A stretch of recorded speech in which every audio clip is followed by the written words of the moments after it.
हाय। तो first episode में हम लोगों ने फंडामेंटल प्रिंसिपल ऑफ काउंटिंग सीखा था। सेकंड में repetition allowed and not allowed के लिए शॉर्टकट डेवलप किया था। अब इस थर्ड एपिसोड में हम लोग सिलेक्शन या कॉम्बिनेशन की कुछ टेक्निक्स डेवलप करेंगे। तो बहुत इंटरेस्टिंग एपिसोड है ये, ध्यान से देखिएगा। अच्छा, हमेशा की तरह हम लोग कोई भी टेक्निक एकदम से डायरेक्टली नहीं देखेंगे, उसको छोटी छोटी प्रॉब्लम के थ्रू इवॉल्व करेंगे। तो पहली प्रॉब्लम इस सेशन की जो एकदम सिंपल है। In a party attended by 6 friends, every friend had a handshake with every other, the total number of handshakes. ठीक है, नोट कर लीजिए, पॉज करिए, नोट करिए। और ये देखिए फ्रेंड्स आपके सामने हैं जिनकी बात हो रही है। इनके कुछ नाम रख लिए जाएँ। तो नाम F1, F2, F3 रख सकते हैं, लेकिन यहाँ पर बस एक ही टाइप के ऑब्जेक्ट्स हैं ना, तो ऐसे केस में सिंप्लीफाइड तरीके से आप ABCDEF ये नाम भी रख सकते हो। ठीक है, तो ये ABCDEF हमारे 6 फ्रेंड्स हैं। अब इनसे हमें बेसिकली ये पता लगाना है कितने हैंडशेक्स होंगे। तो देखिए, कोई भी 2 पर्सन्स इसमें से आप सेलेक्ट कर लीजिए तो आपको एक हैंडशेक होता हुआ दिखाई दे जाएगा। ठीक है ना, यानी जितने तरीके से 2 पर्सन्स के पेयर्स बनाए जा सकते हैं, उतने ही तरीके से हैंडशेक्स किए जा सकते हैं, क्योंकि every pair will result in 1 handshake. तो ठीक है, तो पेयर्स लिखने की कोशिश करते हैं। जैसे एक तरीका है कि A B से हैंडशेक करे, अनदर हैंडशेक इज कि जो A और C का होगा, अनदर हैंडशेक जो A और D का होगा, A and E, A and F। तो हमने A के जो जो हैंडशेक्स हो सकते हैं जिस जिस पर्सन से, वो सारे लिख लिए। अच्छा, अब यही काम B के लिए करते हैं। तो B का हैंडशेक A से हो सकता है, लेकिन वो हम ऑलरेडी लिख चुके हैं। B का हैंडशेक C से हो सकता है, वो अभी तक नहीं लिखा है हम लोगों ने, तो उसको लिखते हैं BC। अच्छा, B का हैंडशेक D से हो सकता है, वो भी नहीं लिखा है अभी तक, BD, BE and BF। Correct. अच्छा, अब देखिए C की बारी है। C के हैंडशेक जो B के साथ होंगे वो हम लिख चुके हैं, A के साथ जो हैंडशेक होगा वो भी लिख चुके हैं। C का हैंडशेक D के साथ जो होगा वो नहीं लिखा है अभी तक, CD, CE, CF। ठीक है, ऐसी D के कौन कौन से हैंडशेक अभी लिखना बाकी हैं? D का हैंडशेक E के साथ, D का हैंडशेक F के साथ, और E का तो बस एक ही हैंडशेक लिखना बाकी है, EF। ठीक है, तो ये टोटल हैंडशेक्स हो गए। काउंट करें कितने हैं? 5 + 4 9, 9 एंड 3 12 एंड 3 15। टोटली 15 हैंडशेक्स आ गए जो हमने डायरेक्ट काउंटिंग से पता किया। ठीक है ना, लेकिन शॉर्टकट्स डेवलप करने हैं ना हम लोगों को। तो देखिए ध्यान से, यहाँ पर ये हम लोग बेसिकली 2 फ्रेंड्स सेलेक्ट कर रहे थे 6 में से। करेक्ट। तो ये जो सिलेक्शन का प्रोसेस है, इसका जो नंबर है, इसके जो नंबर ऑफ वेज हैं, वो रिप्रेजेंट किया जाता है 6C2 से। This is the symbol for number of ways of selecting 2 persons या 2 objects out of 6 given objects. Correct. अच्छा, 6C2 का एक फॉर्मूला भी होता है। क्या होता है? Factorial 6 upon factorial 2 factorial 6 - 2। ठीक है। अच्छा, चेक करते हैं इसकी वैल्यू 15 आती है या नहीं। ठीक है ना, हमें डायरेक्ट काउंटिंग से पता है कि 6 पर्सन्स में से 2 पर्सन सेलेक्ट करने के टोटल तरीके 15 है। देखते हैं फॉर्मूले से आता है या नहीं। ये देखिए, नीचे फैक्टोरियल 4 दिख रहा है, ऊपर अगर हम लिखें तो 6 × 5, इसके बाद 4 3 2 1 की ट्रेन होगी, उसको फैक्टोरियल 4 भी लिख सकते हैं, और नीचे 2 × फैक्टोरियल 4। इससे फायदा क्या हुआ? फैक्टोरियल 4 गेट्स कैंसल्ड, तो ये आ गया 30/2 15। Yes, this is 15। तो जो फॉर्मूले से हमें वैल्यू पता लगी वो वही है जो भाई डायरेक्ट काउंटिंग से हमें पता चली थी। ठीक है। अच्छा, in general number of ways of selecting R objects out of n will be given by NCR। और NCR का फॉर्मूला क्या होगा? जैसा मैंने अभी बताया था, आपने चेक करके भी देखा, factorial n upon factorial r factorial n - r। ठीक है, तो एक इंपॉर्टेंट फॉर्मूला आपको पता चला, NCR is equal two factorial n upon factorial r into factorial n - r। इसको आपने एक सिचुएशन में एटलीस्ट चेक करके भी देख लिया। करेक्ट। अब देखिए सेकंड पार्ट पे आते हैं इसी प्रॉब्लम के, जिसमें हमें 4 फ्रेंड्स सेलेक्ट करने हैं एक पार्टी गेम ऑर्गेनाइज करने के लिए। उस पार्टी में लोग इकट्ठे हुए हैं, पहले तो लोगों ने हैंडशेक किया, आए मिले हैंडशेक किया तो हमने हैंडशेक काउंट कर लिया। अब एक पार्टी गेम शुरू हुआ है, ठीक है, पार्टी गेम शुरू हुआ है जिसमें 4 लोग खेलेंगे गेम को। तो सवाल है उस गेम को खेलने के लिए जो 4 लोग सेलेक्ट करने हैं 6 में से, वो कितने तरीके से कर सकते हैं, ठीक है। तो भाई पहली प्रॉब्लम चल रही है ना अपने टाइप की, तो हम यहां भी डायरेक्ट काउंटिंग करके सारे वेज लिखते हैं। लेकिन भाई वेज लिखने का तरीका थोड़ा सिस्टमैटिक होना चाहिए। देखिए मैं क्या सोच रहा हूं, सबसे पहले ये देखिए मेरे दिमाग में आ रहा है CDEF। ये कैसे सोचा मैंने, ये CDEF कैसे सोचा, AB को छोड़ के बाकी सब, मैंने ध्यान होगा 2 का पेयर लिखा था AB, अब मैंने क्या किया AB को छोड़ के बाकी सब लिख लिए। ऐसे अगला मैंने लिखा था AC, नेक्स्ट लिखा था AC, तो अब AC को छोड़ के बाकी सब लिख लूंगा मैं BDEF। ऐसे अगला लिखा था मैंने AD को छोड़ के मैं लिख लूंगा BCEF, फिर AE को छोड़ के BCDF, AF को छोड़ के BCD, करेक्ट। अच्छा अब उसके बाद मैंने लिखे थे ना BC BD वगैरह, तो अब देखिए BC को छोड़ के बाकी 4 लिख लूंगा मैं ADEF, BD को छोड़ के बाकी 4 लिख लूंगा, और BE को छोड़ के बाकी 4 लिख लूंगा, BF को छोड़ के बाकी 4 लिख लूंगा, ठीक है। अब ऐसे ही CD को छोड़ के CE को छोड़ के बाकी 4, CF को छोड़ के बाकी 4, यानी 4 लिखने का एक सिस्टमैटिक पैटर्न हमने देखा है। ऐसे ही देखिए ये किनको छोड़ के हमने ABCF लिखा है, हाँ बिल्कुल ठीक कह रहे हैं आप लोग, D एंड E को, अब D और F को छोड़ के ये लिख लिया, और फाइनली EF को छोड़ के ये लिख लिया, ठीक है। तो ये देखिए कितने वेज आए हैं, 5 4 9 9 3 12, अरे अगेन 15। नहीं, आप मुझे समझा रहे हो कि सर इतना सरप्राइज्ड क्यों हो रहे हो, 15 तो आना ही है। जिस तरीके से आपने मुझे बताया कि भाई हर उस तरीके के करस्पॉन्डिंग जिसमें हमने 2 फ्रेंड्स को सेलेक्ट किया था हैंडशेक के लिए, एक 4 फ्रेंड्स का सेट बच जाता है जिनको हम पार्टी गेम के लिए सेलेक्ट कर सकते हैं, ठीक है ना। तो ये चूंकि वेज करस्पॉन्डिंग है एक दूसरे के, तो भाई नंबर ऑफ वेज सेम तो आने ही हैं। तो बहुत इंटरेस्टिंग फीचर आपको क्लियर हुआ है यहाँ पर। अगर हम इसको फॉर्मूले से निकालने की कोशिश करें तो देखिए 6 में से 4 सेलेक्ट करने हैं, तो इसको लिखेंगे 6C4। अच्छा 6C4 का formula factorial 6 upon factorial 4 factorial 6 minus 4। ध्यान से देखें ये एग्जैक्टली वही चीज आ गई जो 6C2 में थी। 6C2 में पहले फैक्टोरियल 2 था फिर फैक्टोरियल 4 था, लेकिन उससे तो कोई फर्क पड़ता नहीं है, तो फिर से हम वैसा ही कैलकुलेशन करेंगे तो ये भी 15 ही आ जाएगा, करेक्ट। तो देखिए हमें पता चला selecting 2 out of 6 is equal to selecting 4 out of 6, यानी कि 6C2 is equal to 6C4, correct. अच्छा इसी चीज को आप जनरलाइज फॉर्म में भी लिख सकते हो, जैसे मान लीजिए NCR है, तो NCR किसके बराबर होगा, ध्यान से देखिए ये अगर R की वैल्यू 2 है तो ये 4 जो है वो 6 माइनस 2 है, 6 माइनस 2 है, तो इसको जनरलाइज फॉर्म में लिख सकते हैं NCN-R। यही हमारी भाई फर्स्ट टेक्निक है, इसको जोर शोर से लिख लीजिए, तालियों को साथ स्वागत हुआ है टेक्निक का। तो भाई NCR is equal to NCN-R। तो ये टेक्निक तो बहुत सिंपल लगती है, फॉर्मूले से डायरेक्टली पता चल जाता है, लेकिन देखिए इसका एक इंटरेस्टिंग फॉर्म है जो मैं बताना चाहता हूं। If NCX is equal to NCY, जैसे आपसे पूछा जाएगा NCX और NCY अगर बराबर हैं तो बताओ X और Y में क्या रिश्ता है, तो आप छूटते बोलोगे X और Y बराबर है, लेकिन केवल इतना बोलोगे तो आंसर सही नहीं होगा। आपको दूसरी पॉसिबिलिटी भी बतानी होगी कि X और Y का सम N के बराबर भी हो सकता है। This is important. X is equal to Y तो हर कोई कह देगा कि भाई NCX और NCY बराबर होंगे जब X और Y बराबर है, ठीक है ना, वो तो ऑब्वियस है, लेकिन ये चीज जो है वो आपको ध्यान रखनी जरूरी है। और ये चीज पता कहां से चल रही है, ऊपर से। ध्यान से देखो ये R और N-R इन दोनों का सम ऊपर n के बराबर है ना, तो चूंकि r और n-r का सम ऊपर n के बराबर है इसलिए ये दोनों इक्वल हैं। तो वही बात एक डिफरेंट लैंग्वेज में हमने नीचे भी लिख दी है, तो इसको याद रखें।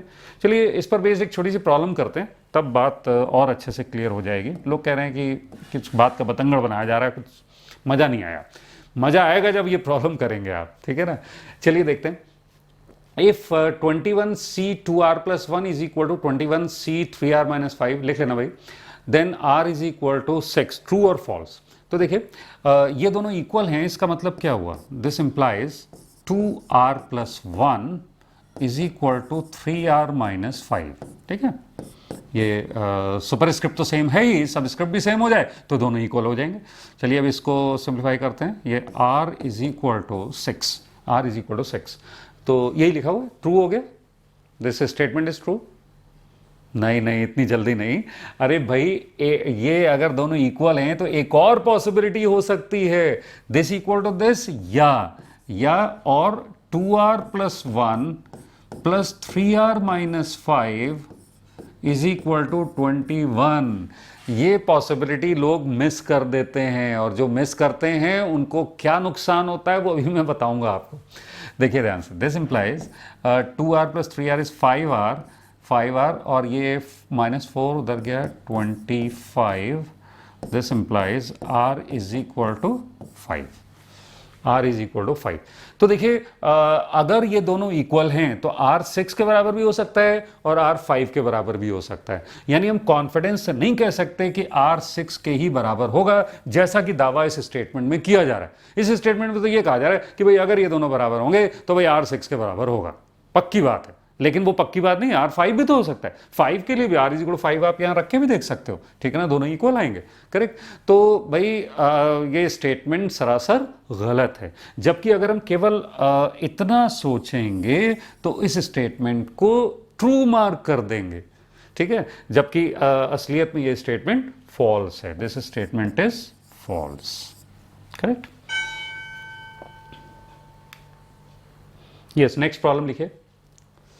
इन how many ways, in how many selections of 2 friends. अच्छा, जो 2 फ्रेंड्स हमने सेलेक्ट किए थे ना हैंडशेक वाले एग्जाम्पल में, उसमें पूछा जा रहा है कितने केसेस में ए इंक्लूडेड है और कितने केसेस में ए एक्सक्लूडेड है। तो देखिए ए इंक्लूडेड वाले केसेस काउंट करने के लिए हम क्या करेंगे कि पहले ए को तो सेलेक्ट कर ही लेंगे, ए को सेलेक्ट कर लेंगे और फिर जो बाकी 5 बचेंगे उनमें से एक सेलेक्ट करेंगे, ठीक है। तो इसको लिख लीजिए आप लोग कायदे से, select A and select 1 more out of remaining 5। अच्छा, ए सेलेक्ट करने का तो एक ही तरीका है, और 5 में से एक सेलेक्ट, जो बाकी 5 बचे उसमें से कोई एक सेलेक्ट करने का 5C1 तरीके होंगे, और बीच में एंड है तो मल्टीप्लिकेशन, तो ये कितना आ गया 5C1, करेक्ट। अच्छा, ये इतने तरीके होंगे जिसमें ए शामिल होगा उस 2 के पेयर में, करेक्ट। तो ये जरा डायरेक्ट काउंटिंग से भी हम लोग देख सकते हैं, ये अभी हमने लिखे थे ये सारे तरीके जिसमें ए शामिल होगा, तो ये कितने नजर आ रहे हैं 5, तो 5C1 आपको नजर आ रहा है सामने, करेक्ट। अच्छा, अभी देखिए ऐसे केसेस जिसमें ए एक्सक्लूडेड है, ये कैसे काउंट करेंगे। तो इसके लिए देखिए आप क्या करिए कि ए को तो पार्टी वाले रूम से बाहर कर दीजिए। अच्छा, बाकी बचे 5 में से ही 2 सेलेक्ट करिए। अच्छा, बाकी बचे 5 में से 2 सेलेक्ट करेंगे तो उसमें किसी में ए के होने का तो चांस नहीं है ना, क्योंकि ए को तो पार्टी रूम से बाहर कर दिया है आपने। तो कितने तरीके हो जाएंगे, सेलेक्ट 2 आउट ऑफ रिमेनिंग 5, कितने तरीके हो जाएंगे 5C2, यानी कि 5C2। तो 5C2 को अगर हम कैलकुलेट करें तो factorial 5 upon factorial 2 into factorial 3, 5 into 4 into factorial 3 तो ऊपर नीचे से कैंसिल हो जाएगा, ये आ गया 10, दिस इज 10, करेक्ट। अच्छा, अब डायरेक्ट काउंटिंग से देखते हैं, ये देखिए ये 10 तरीके हैं जिसमें ए शामिल नहीं है। अच्छा, ये सेटअप क्या जाना पहचाना लग रहा है क्या? यस, अभी थोड़ी देर पहले हमने देखा था कि 6 फ्रेंड्स में से अगर 2 के पेयर्स बनाने हो तो ये टोटल तरीके होते हैं जो सामने लिखे हुए हैं, ठीक है। तो हम क्या कह सकते हैं, देखिए अभी एक इंटरेस्टिंग ऑब्जर्वेशन यहाँ पर हो रहा है, वो मैं आपको बताता हूँ, वेरी इंटरेस्टिंग, करेक्ट। ये देखिए यहां पर ये तरीके हैं 5C1, 5C1, और ये तरीके हैं 5C2, 5C2। तो 5C1 plus 5C2 is equal to total number of ways of selecting 2 persons out of 6, यानी कि 6C2। तो एक इंटरेस्टिंग बात हमें पता चल रही है कि 5C1 plus 5C2 is equal to 6C2, ठीक है ना। ये बहुत इंटरेस्टिंग ऑब्जर्वेशन है। अच्छा, इसको हम लोग जनरलाइज्ड फॉर्म में अभी सीखेंगे क्योंकि इसका बहुत एप्लीकेशन आगे होने वाला है, ठीक है ना। तो जनरलाइज फॉर्म में सीखने के लिए ध्यान से देखिए, अगर मैं 5 को n कह दूं तो ये और ये 2 को r कह दूं तो ये हो जाएगा NCR minus 1 plus NCR is equal to n+1, ये n+1 है, n+1CR, ठीक है ना। इसको जनरलाइज फॉर्म में लिख लीजिए भाई, बहुत काम की। अरे ये हमारी अगली टेक्निक भी है, अगली टेक्निक भी है भाई। जो बातें प्रॉब्लम्स में बहुत ज़्यादा काम आती हैं उनको हम टेक्निक का दर्जा देते हैं। तो अगली टेक्निक का मतलब थर्ड टेक्निक का ही सेकंड पार्ट है। मैंने आपको बताया ना कॉम्बिनेशन की टेक्निक्स हम पढ़ेंगे, तो कॉम्बिनेशन की टेक्निक्स की नंबरिंग 3.1, 3.2, 3.3 इस तरीके से होगी। तो ये देखिए, अभी हमने देखा था ना कि 5C1 plus 5C2 is equal to, ये इसमें 5+1 यानी 6C2, ठीक है ना। उसी का एक जनरलाइज वर्जन लिखा हुआ है। लेकिन कुछ लोग शिकायत कर रहे हैं भाई कि हो सकता है बाय चांस यहाँ पर ये रिजल्ट इक्वल आ गया हो लेकिन हमेशा सही ना होता हो। तो चलिए, ये रिजल्ट इतना इंपॉर्टेंट है कि इसका मैं प्रूफ भी आप लोगों को दे देता हूँ, ठीक। तो ये देखिए, ये फॉर्मूला समझ में आ गया होगा आपको। NCR-1 और NCR का मैंने एक्सपेंडेड फॉर्म में लिख लिया है। अब इसके आगे देखिएगा, इन दोनों में कुछ कॉमन आ रहा है। हाँ, फैक्टोरियल n कॉमन आ रहा है, अपॉन डिनोमिनेटर में भी कुछ कॉमन आ रहा है। ये देखिए, ये फैक्टोरियल r-1 है और ये फैक्टोरियल r है। इन दोनों में फैक्टोरियल r-1 मौजूद है, क्योंकि इसको हम लिख सकते हैं r into factorial r-1, correct. तो फैक्टोरियल r-1 कॉमन आ जाएगा। अच्छा, जो बच रहा है वो भी लिखते चलते हैं। ऊपर तो 1 बचेगा, यहाँ 1 बचेगा और यहाँ पर 1 अपॉन, इसमें से फैक्टोरियल r-1 बाहर निकालेंगे तो केवल r बचेगा, ठीक है। अच्छा, अब देखिए, ये इन दोनों में कुछ कॉमन है क्या? इन दोनों में कुछ कॉमन है। इसको अगर मैं एक्सपेंडेड फॉर्म में लिखूं तो आएगा n-r+1 और उसके बाद n-r से लेकर 1 तक के सारे नंबर्स जो फैक्टोरियल n-r होता है, ठीक है ना, जो यहाँ लिखा हुआ है। यानी फैक्टोरियल -r आपको इसमें भी दिख रहा है मन की आंखों से, और ये तो नॉर्मल आंखों से दिख रहा है। तो भाई फैक्टोरियल n-r दोनों से कॉमन निकल आएगा। यहाँ पर बचेगा सिर्फ n-r+1 और यहाँ पर 1, ठीक है। काफ़ी सिंप्लीफाई होने के आसार हैं क्योंकि बहुत कुछ कॉमन निकल के आ गया है। इतनी तो मुझे उम्मीद भी नहीं थी भाई, बहुत कॉमन निकल के आया है। अच्छा, अब देखिए, ये अंदर वाले को सिंप्लीफाई करते हैं, बाहर वाला तो अभी एज सच लिख लेते हैं। अंदर वाले को सिंप्लीफाई करते हैं। एलसीएम हुआ n-r+1 इंटू r और ऊपर हुआ r+n-r+1, r कैंसल्स। अब देखिए, ये n+1 आया, n+1 को फैक्टोरियल से मल्टीप्लाई करोगे मिलेगा फैक्टोरियल n+1, और नीचे देखिए ये वाला जो r है वो इससे मल्टीप्लाई होगा तो हो जाएगा फैक्टोरियल r, और ये फैक्टोरियल n-r मल्टीप्लाई होगा n-r+1 से तो हो जाएगा फैक्टोरियल n-r+1। डन। अब देखिए, ये चीज़ क्या है, इसको c के फॉर्म में देखो क्या है, RHS से कंपेयर करो। यस, वेरी गुड, ये RHS आ गई भाई। ये देखिए, एग्जैक्टली n+1CR का ही एक्सपेंशन है, n+1CR this is equal to RHS। तो चलिए, इस तरीके से आपको इस फॉर्मूले पर पूरा पक्की तरह से विश्वास हो गया, ठीक है।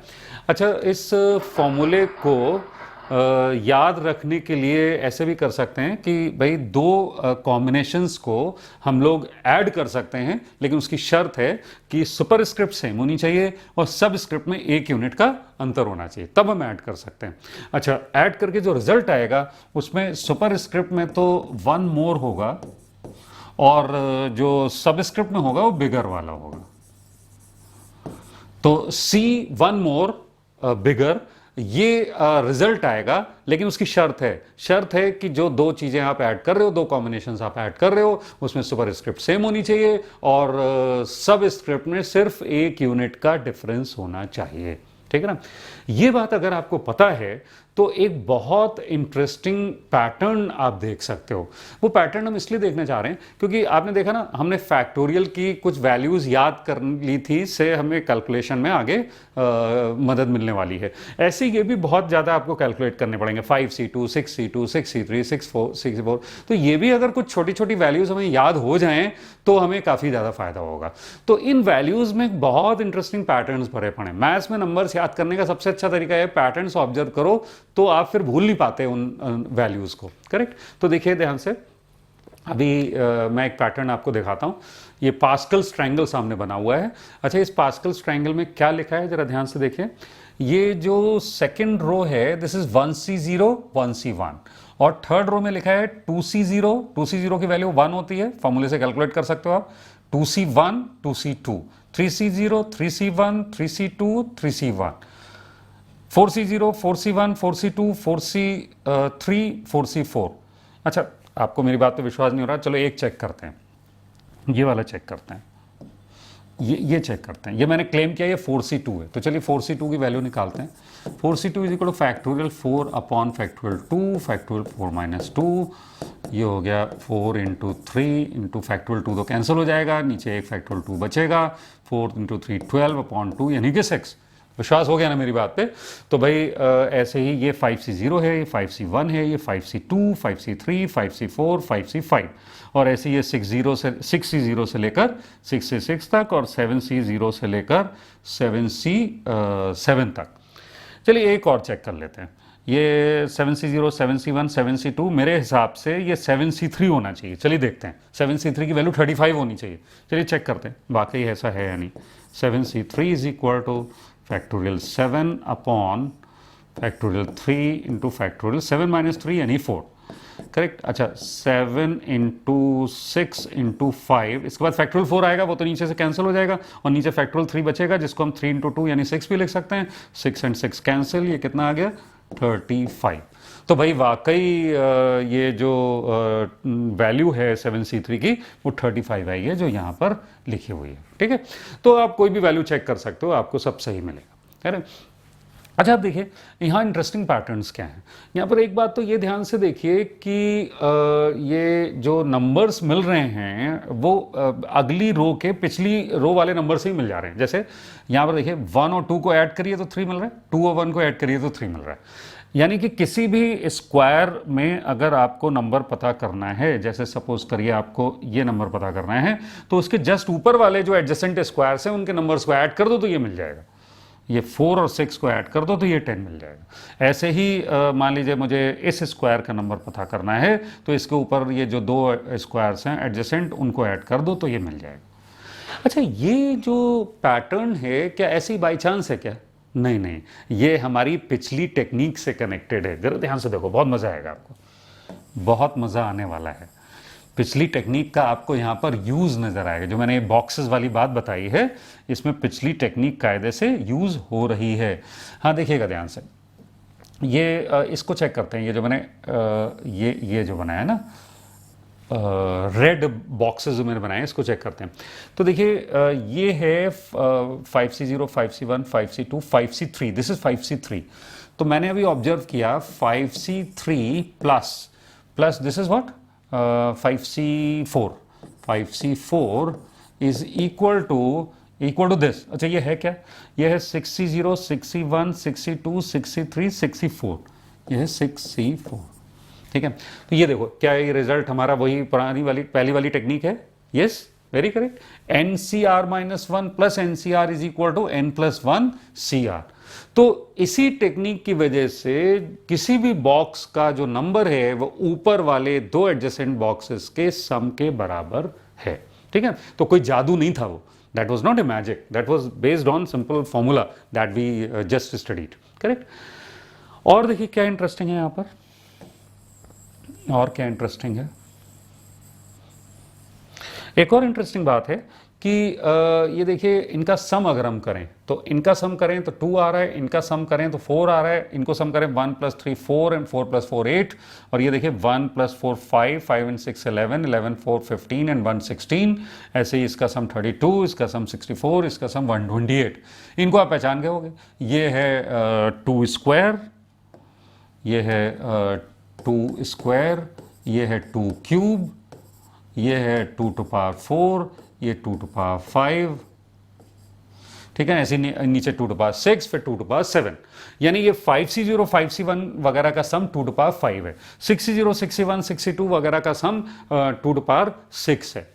ये इंटरेस्टिंग बात अभी जस्ट हमने ऑब्जर्व की है, अभी हम इसका एक्सप्लेनेशन, इसका और अंडरस्टैंडिंग डेप्थ में डेवलप करेंगे, लेकिन अभी जस्ट ऑब्जर्वेशन काफ़ी है, करेक्ट। एक और इंटरेस्टिंग बात ऑब्जर्व कर रहे हैं हम लोग कि इन वैल्यूज़ में एक सिमेट्री है। देखिए, सिमेट्री देखने के लिए हम दो केसेस कंसिडर करते हैं। एक ये 6C0 6C1 वाले, इसमें देखिए 20 के अबाउट सिमेट्री है, 20 सेंट्रल नंबर है, इसके अबाउट सिमेट्री है। इसके जस्ट लेफ्ट में 15 15, फिर देखिए मिरर इमेजेस है 6 and 6 1 and 1, करेक्ट। अच्छा, ऐसे ही नीचे जो सिमेट्री है वो इस लाइन के अबाउट है, तो 35 35 35 35 और फिर देखिए 21 21 7 7 1 1, ठीक है ना। तो ये सिमेट्री भी आगे चल के हम डिटेल में एक्सप्लोर करेंगे और ये सिमेट्री हमें कई प्रॉब्लम्स में काफ़ी मदद करेगी। तो बहुत इंटरेस्टिंग बातें पास्कल्स ट्रायंगल से हम लोग ऑब्जर्व कर रहे हैं, ठीक है ना। तो मेरी भाई आप लोगों से अपील है कि आप लोग ये बेसिकली 0C0 है, इसको मैंने इसलिए ज़्यादा ध्यान नहीं दिया।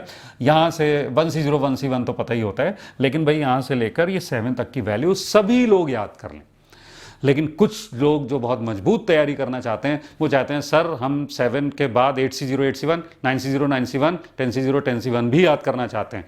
तो उन मजबूत लोगों के लिए देखिए इस पास्कल्स ट्रायंगल का मैं एक्सटेंडेड रूप भी दिखाने वाला हूँ। संभल के बैठना भाई, मैंने डायरेक्टली एक्सटेंडेड रूप इसलिए नहीं दिखाया, बहुत बड़ा दिखता है वो, कई बच्चे तो डर जाते हैं एकदम से, लेकिन आप लोग नहीं डरेंगे क्योंकि आपको पैटर्न पता चल चुका है।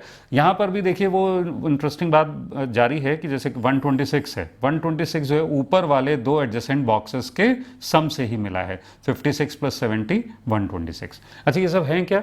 ये देखिए, ये तो पहचान ही के हो गया आप, 7C0 7C1 है, ये है 8C0 8C1 वगैरह वगैरह, और ये है 9C0 9C1 dot dot dot 9C9, और ये है 10C0 10C1 10C2 dot dot dot 10C10। जो भी हमने ऑब्जर्वेशंस किए थे पिछले पास्कल्स ट्रायंगल में वो नीचे तक वैलिड हैं। नीचे तक क्या, आप और नीचे बढ़ाते चले जाओ, वो हमेशा वैलिड रहते हैं, ठीक है ना। जैसे अभी मैंने बॉक्सेस वाला बताया वो ऑब्जर्वेशन, उसके अलावा सिमेट्री वाला ऑब्जर्वेशन आप देखिए, ये 8C0 8C1 70 के अबाउट सिमेट्रिक है, 70 के इस तरफ जो नंबर्स हैं वही उस तरफ भी नंबर्स हैं, ठीक है ना।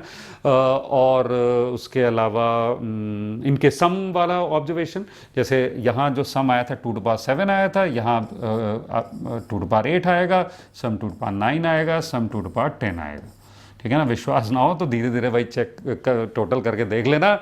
मैंने तो भाई पैटर्न देखा है और पैटर्न की वजह से मुझे पूरा कॉन्फिडेंस है कि इनके सम्स यही आएंगे। जो शक्की टाइप के लोग हैं वो चेक जरूर कर ले। शक्की क्या, मैं तो कह रहा हूँ सभी को चेक करना चाहिए ताकि कॉन्फिडेंस बना रहे, ठीक है। तो चलिए, पास्कल्स ट्रायंगल ने हमें बहुत इंटरेस्टिंग ऑब्जर्वेशंस कराए। अब जरा प्रॉब्लम की बारी है।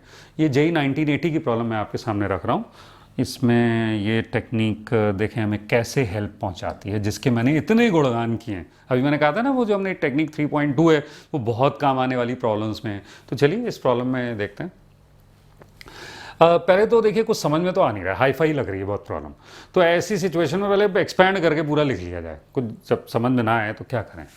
ये देखिए 47C4 C47 4 plus C J is equal 1 रखें तो 51C3 plus C J is equal 2 रखते हैं, 50C3 और J इज इक्वल 3 रखते हैं, 49C3, J इज इक्वल 4 रखते हैं, 48C3, J इज इक्वल 5 रखते हैं, 47C3, ठीक है ना। इन सबको ऐड करना है।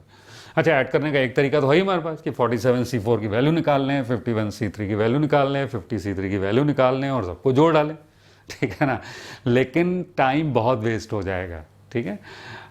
ऐसे घटिया कैलकुलेशन वाले क्वेश्चन IIT में नहीं आते हैं। जो क्वेश्चन आया उसमें ज़रूर कुछ ट्रिक होगी, कुछ शॉर्टकट होगा, वही हमें यहाँ पर देखना है। तो देखिए हम लोग टेक्निक 3.2 की मदद लेने की कोशिश करते हैं, क्योंकि उसी में तो हमें सिखाया गया है ना कि कैसे दो कॉम्बिनेशंस को ऐड करके तीसरा कॉम्बिनेशन बनाएं। लेकिन देखिए वो टेक्निक तब लग पाती है जब वो शर्त पूरी होती है कि सुपर स्क्रिप्ट सेम होनी चाहिए दो कॉम्बिनेशंस में और सब स्क्रिप्ट में सिर्फ एक यूनिट का अंतर होना चाहिए। तो क्या ऐसे कोई दो कॉम्बिनेशंस हैं यहां पर जिनमें सुपर स्क्रिप्ट सेम है? हाँ, पहला और आखिरी। अच्छा अब देखिए, दिल थाम के देखिए कि भाई क्या यहाँ सबस्क्रिप्ट में एक ही यूनिट का अंतर है? 4 और 3। यस, वेरी गुड, ठीक है ना, ये दोनों ऐड हो सकते हैं। तो ऐसा करें, इनको ऐड करने के लिए, ये तो बड़ी खुशी की बात है, ये जो 47C4 है इसको मैं सबसे लास्ट में लिख लेता हूँ।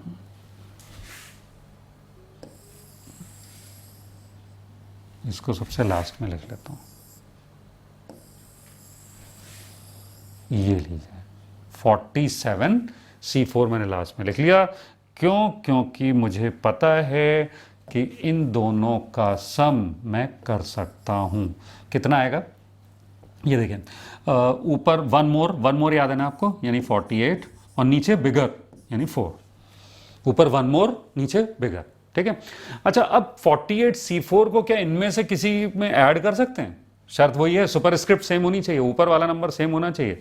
हाँ मिल गया भाई, 48C, नीचे वाले में देखो 48 तो सेम है, नीचे देखिए एक ही यूनिट का डिफरेंस है। तो इन दोनों को अगर आप चाहें तो ऐड कर सकते हैं। क्या आएगा? ऊपर तो वन मोर, ऊपर वन मोर, ये मैं 48 इधर लिख रहा हूँ या इधर लिखूँ एक ही बात है, कोई फर्क नहीं पड़ता। ऊपर वन मोर यानी 49 और नीचे बिगर, ठीक है, 49C4। अच्छा 49C4 को क्या मैं ये ऐड कर सकता हूँ किसी में? हाँ इसमें ऐड कर सकता हूँ, वही सुपरस्क्रिप्ट सेम है और सबस्क्रिप्ट में एक यूनिट का अंतर है। तो रिजल्ट क्या आ जाएगा? वन मोर बिगर। इसको किसी में ऐड कर सकता हूँ? यस बिल्कुल सही बताया आपने, इसमें ऐड कर सकता हूँ। रिजल्ट क्या आएगा? वन मोर बिगर। और इसको किसी में ऐड कर सकता हूँ? हाँ बिल्कुल इसमें ऐड कर सकता हूँ। देखिए क्या चेन बनी है, वन मोर बिगर। इसको किसी, अरे हाई कहाँ कोई ऐड करने को, बेकार ही पूछ रहा हूँ मैं आपसे। तो ये देखिए ये फाइनल आंसर आ गया इस प्रॉब्लम का, 52C4। कितना नीट एंड क्लीन तरीके से आया, ठीक है ना, कोई टीडियस कैलकुलेशंस नहीं। नेक्स्ट प्रॉब्लम देखिए, इसमें फिर वही सिचुएशन हाई फाई। तो देखिए एक्सप्रेशन को धीरे धीरे सिंप्लीफाई करना चाहिए। अब यहाँ ऐसा करते हैं कि ये जो अंदर वाला एक्सप्रेशन है इसको पहले सिंप्लीफाई करते हैं, ठीक है। इस सम का नाम एस रख देते हैं। अंदर वाला एक्सप्रेशन देखिए, ऊपर तो है 20C(i-1), नीचे ध्यान से देखिए, क्या इन दोनों को हम ऐड कर सकते हैं टेक्निक 3.2 से? हाँ बिल्कुल, सुपरस्क्रिप्ट सेम है और सबस्क्रिप्ट में एक यूनिट का अंतर है। तो वन मोर 21C बिगर आई, ठीक है। अच्छा अब इस डिवीजन में शायद काफ़ी कुछ कैंसिल हो जाए, थोड़ा एक्सपेंडेड फॉर्म में लिखते हैं। Factorial 20 upon factorial i-1 factorial 20 minus i plus 1, 20 minus i plus 1 यानी 21 माइनस आई इनटू, अब इसको एक्सपेंडेड फॉर्म में लिखते हैं। तो नीचे तो आएगा फैक्टोरियल 21, ऊपर फैक्टोरियल i फैक्टोरियल 21 माइनस आई, ठीक है। अब कुछ कैंसिल हो जाए तो मज़ा आए भाई, भगवान कुछ कैंसिल हो जाए। ये देखो ये कैंसिल हुआ, बचा 21। और देखिए ये देखिए फैक्टोरियल i, फैक्टोरियल i-1 यहाँ है और यहाँ भी है, तो यहाँ बचा i। तो ये फैक्टोरियल 21 माइनस है, ये भी फैक्टोरियल 21, ये बड़ा मजा आया, ये तो पूरा ही पूरा कैंसिल हुआ, ठीक है। तो काफ़ी सिंप्लीफिकेशन हुआ भाई, ये हुआ i/21, ठीक है। अच्छा अब देखिए ये s लिखते हैं, s is equal to sigma i going from 1 to 20 i/21 whole cube, ठीक है। अच्छा अब देखिए इसमें जब आप i = 1, i = 2, i = 3 रखोगे तो ऊपर तो 1 cube plus 2 cube plus 3 cube आएगा, नीचे लगातार 21 क्यूब आ जाएगा। तो नीचे 21 क्यूब आएगा, वो एलसीएम ले लिया, और ऊपर 1 cube plus 2 cube plus dot dot dot plus last में क्या आएगा 20 क्यूब। फॉर्मूला होता है 20 into 20 plus 1 upon 2 whole square upon 21 का क्यूब। ठीक है, याद है ना formula, 1 cube plus 2 cube plus 3 cube plus dot dot dot plus n cube is equal to n into n plus 1 upon 2 whole square. ये formula मैंने use किया है। ठीक है, अब देखिए कैंसलेशन क्या क्या हो रहा है। 400 इंटू 21 स्क्वायर अपॉन ये 4 है, 4 नीचे चला जाएगा इंटू 21 क्यूब। ठीक है, तो ये कैंसिल हुआ 21 और ये आ गया 100 अपॉन 21। एस की वैल्यू आ गई 100 अपॉन 21। ठीक है, अच्छा अब देखिए आंसर किस फॉर्म में चाहिए। ये काफ़ी सिंप्लीफाइड लग रहा है हम लोगों को, लेकिन आंसर किस फॉर्म में चाहिए ये ज़रा देखते हैं क्वेश्चन में। हाँ हाँ, वेरी गुड। ये देखिए दिया हुआ था कि ये एक्सप्रेशन बराबर है k अपॉन 21 के, तो k अपॉन 21 टाइप का ही एक्सप्रेशन हमारा आया है। भाई खुशी मिली हमें कि उसी फॉर्म में आ गया। k की वैल्यू क्या होगी 100। Very good, k is equal to 100 answer. k is equal to 100 is the answer. Next problem देखिए, ये NCR को ऐसे भी लिखा जाता है। This is another notation for NCR। ठीक है ना, और ये देखिए ये क्या है NCR-2, ये क्या है NCR-1 या CNR-1। तो 3 नोटेशंस हैं। जैसे ये एक्सप्रेशन है, मैं नोटेशन के बारे में थोड़ा क्लियर कर दूं। चाहे तो आप इसको ऐसे लिखिए, चाहे तो ऐसे लिखिए, चाहे तो ऐसे लिखिए, ये सब एक ही बात होती है। ठीक है, तो कभी मैं कुछ ही लिख लूँगा, कभी कुछ लिख लूँगा, ताकि आपकी सबकी प्रैक्टिस बनी रहे। और IIT वाले आप देख ही रहे हो अलग अलग एक्सप्रेशन इस्तेमाल करते हैं। JEE 2000 में उन्होंने ये वाला एक्सप्रेशन इस्तेमाल कर लिया था, तो मैं भी इंटरचेंजेबली यूज़ करूँगा ताकि आपकी प्रैक्टिस सभी टाइप के एक्सप्रेशंस की बनी रहे। ठीक है, तो ऐसा करते हैं, ये इसको C के फॉर्म में लिखते हैं, उसमें हमारा दिमाग ज़्यादा चलता है, ज़्यादा प्रैक्टिस है। ये तो फॉर्म देख ही रहे हो आप। तो CNR प्लस, अच्छा देखिए जब हम ऐड करते हैं ना, जो 3.2 से हम ऐड करना चाहेंगे तो उसमें कोई 2 वगैरह नहीं होना चाहिए। तो 2 कैसे हटेगा, इसको ऐसे लिख लेते हैं CNR-1 plus CNR-1 plus CNR-2। हाँ भाई, अब देखो किसको कहाँ ऐड कर सकते हैं। कोई 2 ऐसे कॉम्बिनेशंस ढूंढो जिनमें सुपरस्क्रिप्ट सेम हो, सबस्क्रिप्ट में सिर्फ 1 यूनिट का अंतर हो। मिल गया, ये देखिए ये मिला ये मिला। ये सुपरस्क्रिप्ट सेम है, सबस्क्रिप्ट में सिर्फ 1 यूनिट का अंतर है। तो आंसर क्या आएगा C1 मोर बिगर। और भी कोई है क्या? हाँ ये भी है। अरे वाह, मजा आ गया भाई, लग रहा है लॉटरी लग गई। ये देखिए इसका सम क्या होगा C1 मोर बिगर।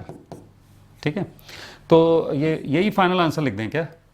यही इस प्रॉब्लम का फाइनल आंसर हो जाएगा क्या? ध्यान रहे, फाइनल आंसर मोस्ट कॉम्पैक्ट होना चाहिए। क्या इसको और भी कॉम्पैक्ट किया जा सकता है? यस, किया जा सकता है। बस ये देखो शर्त पूरी हो रही है या नहीं। सुपरस्क्रिप्ट सेम, सबस्क्रिप्ट में 1 यूनिट का अंतर, शर्त हो गई पूरी। ठीक है ना, तो बस ऐड करके लिखिए 1 मोर, नीचे बिगर क्या है R। ये है भाई फाइनल आंसर CN+2R। देख रहे हैं कैसे क्यूट से सवाल आ रहे हैं IIT JEE में। अगर कॉन्सेप्ट क्लियर है तो बड़ी जल्दी जल्दी निकाल के आप आंसर मार्क कर सकते हो वहाँ। चलिए भाई नेक्स्ट टाइप का क्वेश्चन करते हैं, जिसमें दिया हुआ है NC4, NC5, N6 AP में है, then N can be, N किसके बराबर हो सकता है। तो देखिए आपको मालूम है कि 3 नंबर्स जब AP में होते हैं तो कॉमन डिफरेंस सेम होता है। कॉमन डिफरेंस क्या है? Second number minus first number, यानी कि CN5 माइनस CN4, और इधर भी कॉमन डिफरेंस यही आएगा CN6 minus CN5। These 2 are equal, ये हमें पता है। ठीक है, तो इसको सिंप्लीफाई करके n की वैल्यू निकालनी है। चलिए शुरू किया जाए, देखते हैं क्या होता है। ये इसको एक्सपैंड करें, factorial n upon factorial 5 factorial n-5 minus factorial n upon factorial 4 factorial n-4 इस तरफ भी factorial n upon factorial 6 factorial n minus 6 minus factorial n upon factorial 5 factorial n minus 5।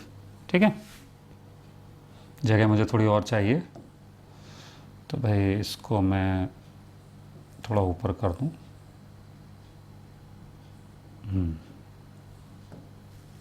ठीक है, अब देखिए कुछ कॉमन आए कुछ कैंसिल हो तो मज़ा आए। फैक्टोरियल n तो कॉमन आके कैंसिल हो रहा है, ऊपर न्यूमरेटर तो 1 1 1 हो गया। ठीक है ना, यहाँ देखिए इन दोनों में कुछ कॉमन आ रहा है, ये देखिए ये और ये, इसमें फैक्टोरियल 4 कॉमन आ रहा है, तो मैं फैक्टोरियल n तो कैंसिल हो गया, ये फैक्टोरियल 4 कॉमन आ रहा है और बच क्या कह रहा है 1/5 माइनस 1/1। अच्छा इन दोनों को देखो, इसको इसमें क्या कॉमन है, इसमें कॉमन है फैक्टोरियल -5 और बचेगा क्या, यहाँ पर 1 और यहाँ पर n-4। ठीक है, अच्छा अब ऐसे ही RHS में भी फैक्टोरियल तो ख़त्म ही हो चुका है, ये देखिए ये फैक्टोरियल 6 था, तो इन दोनों से फैक्टोरियल 5 कॉमन आ रहा है,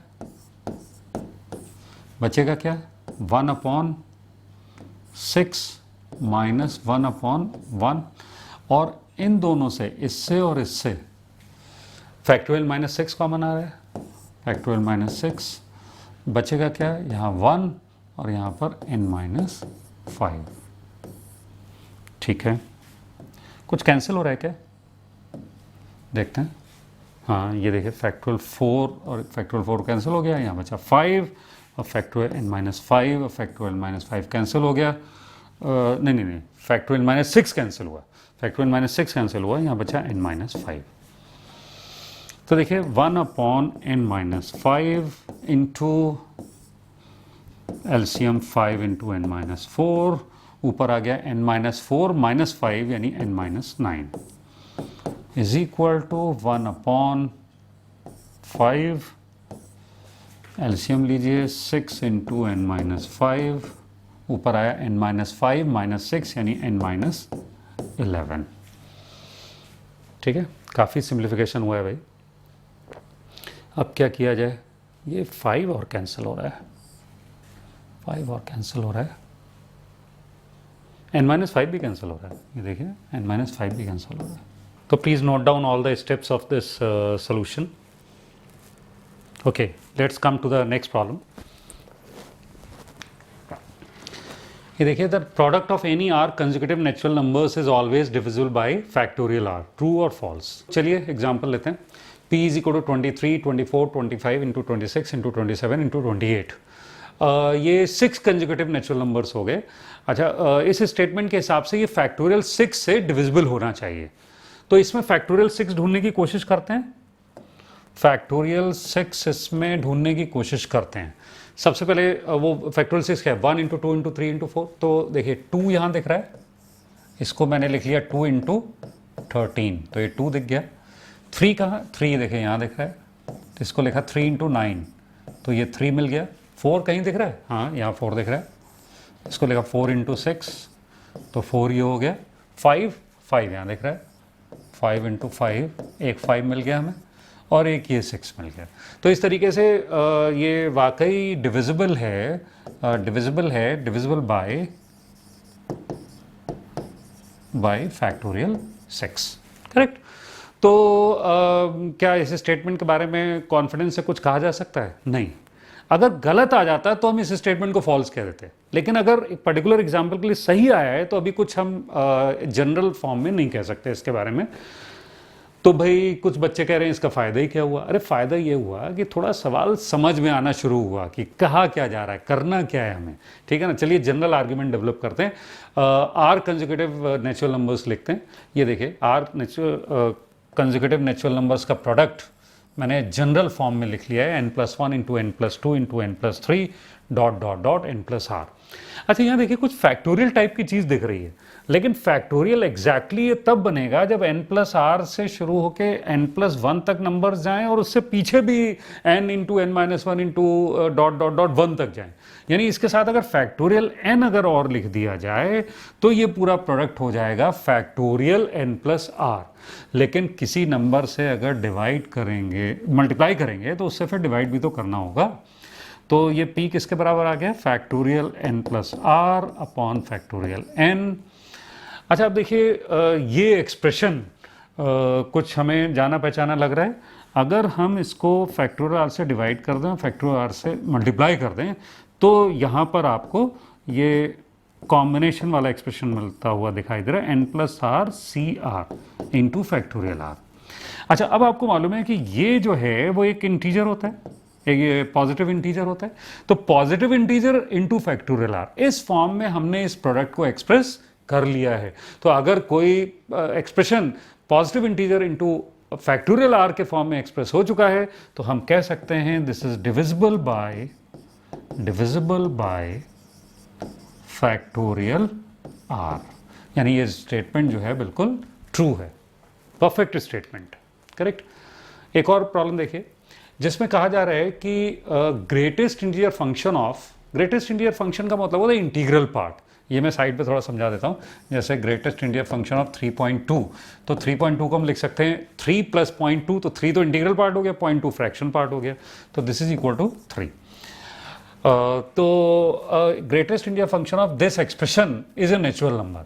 इसके बारे में आपको बताना है कि ये स्टेटमेंट ट्रू है या फॉल्स।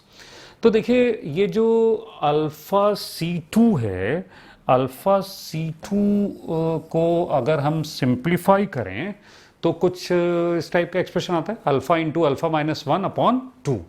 तो अब देखिए यहाँ जो न्यूमरेटर है उसको मैं कैसे लिख सकता हूँ, न्यूमरेटर इज इक्वल टू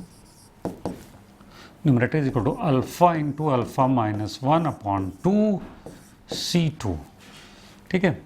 तो इसको लिख सकते हैं alpha into alpha minus 1 upon 2 into alpha minus 1 upon 2 minus 1 upon factorial 2, ठीक है। इसको सिंप्लीफाई करते हैं, alpha into alpha minus 1 into alpha square minus alpha minus 2 upon 8। Denominator is alpha plus 1 C4. This can be written as alpha plus 1 into alpha minus 1 into alpha minus 2 upon factorial 4. Factorial 4 is 4 into 3 into 2 into 1, ठीक है।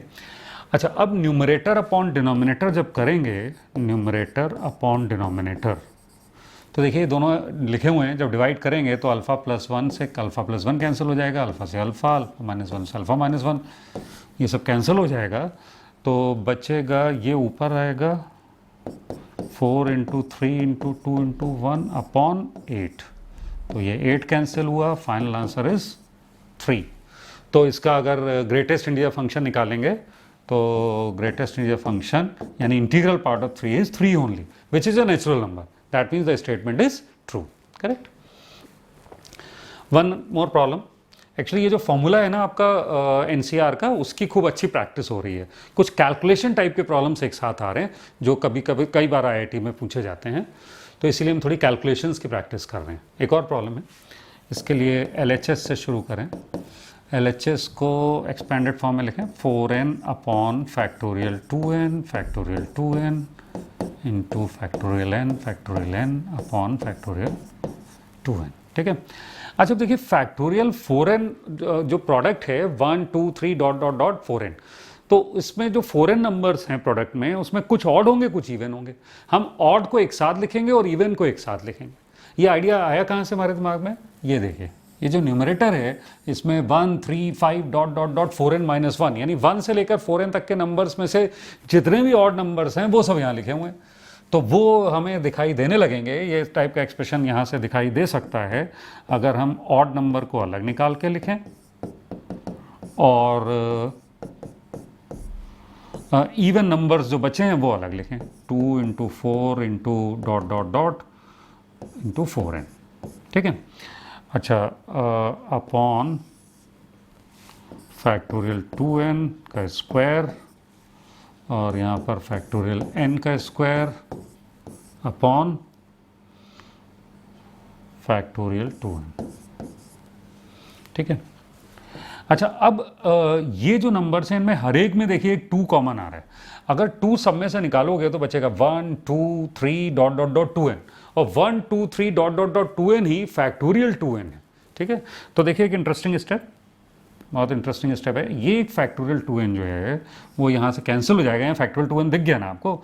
अच्छा, बचेगा क्या, 2 to the power n, correct. अच्छा, अब देखिए जो काम अभी 4n में आपने किया था ना, वही काम फैक्टोरियल 2n में भी कर सकते हो।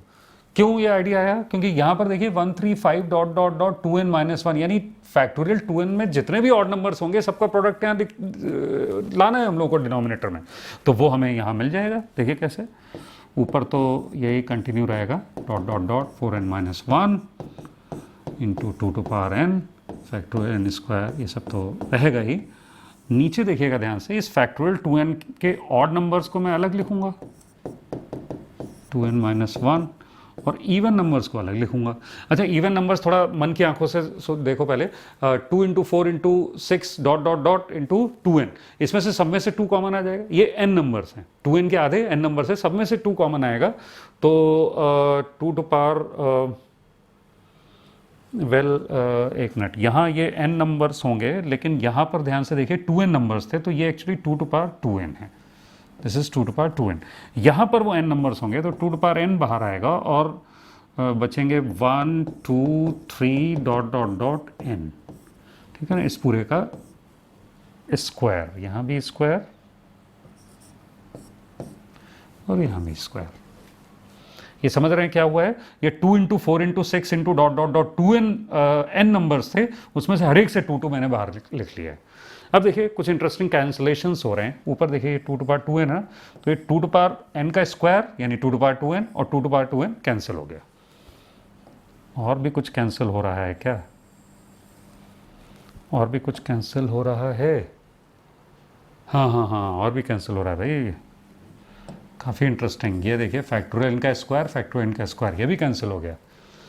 वही टर्म्स एग्जैक्टली बचे जो RHS में थे। ठीक है, तो RHS was equal to P into this, तो P की वैल्यू क्या हो गई 1, P इज इक्वल टू 1।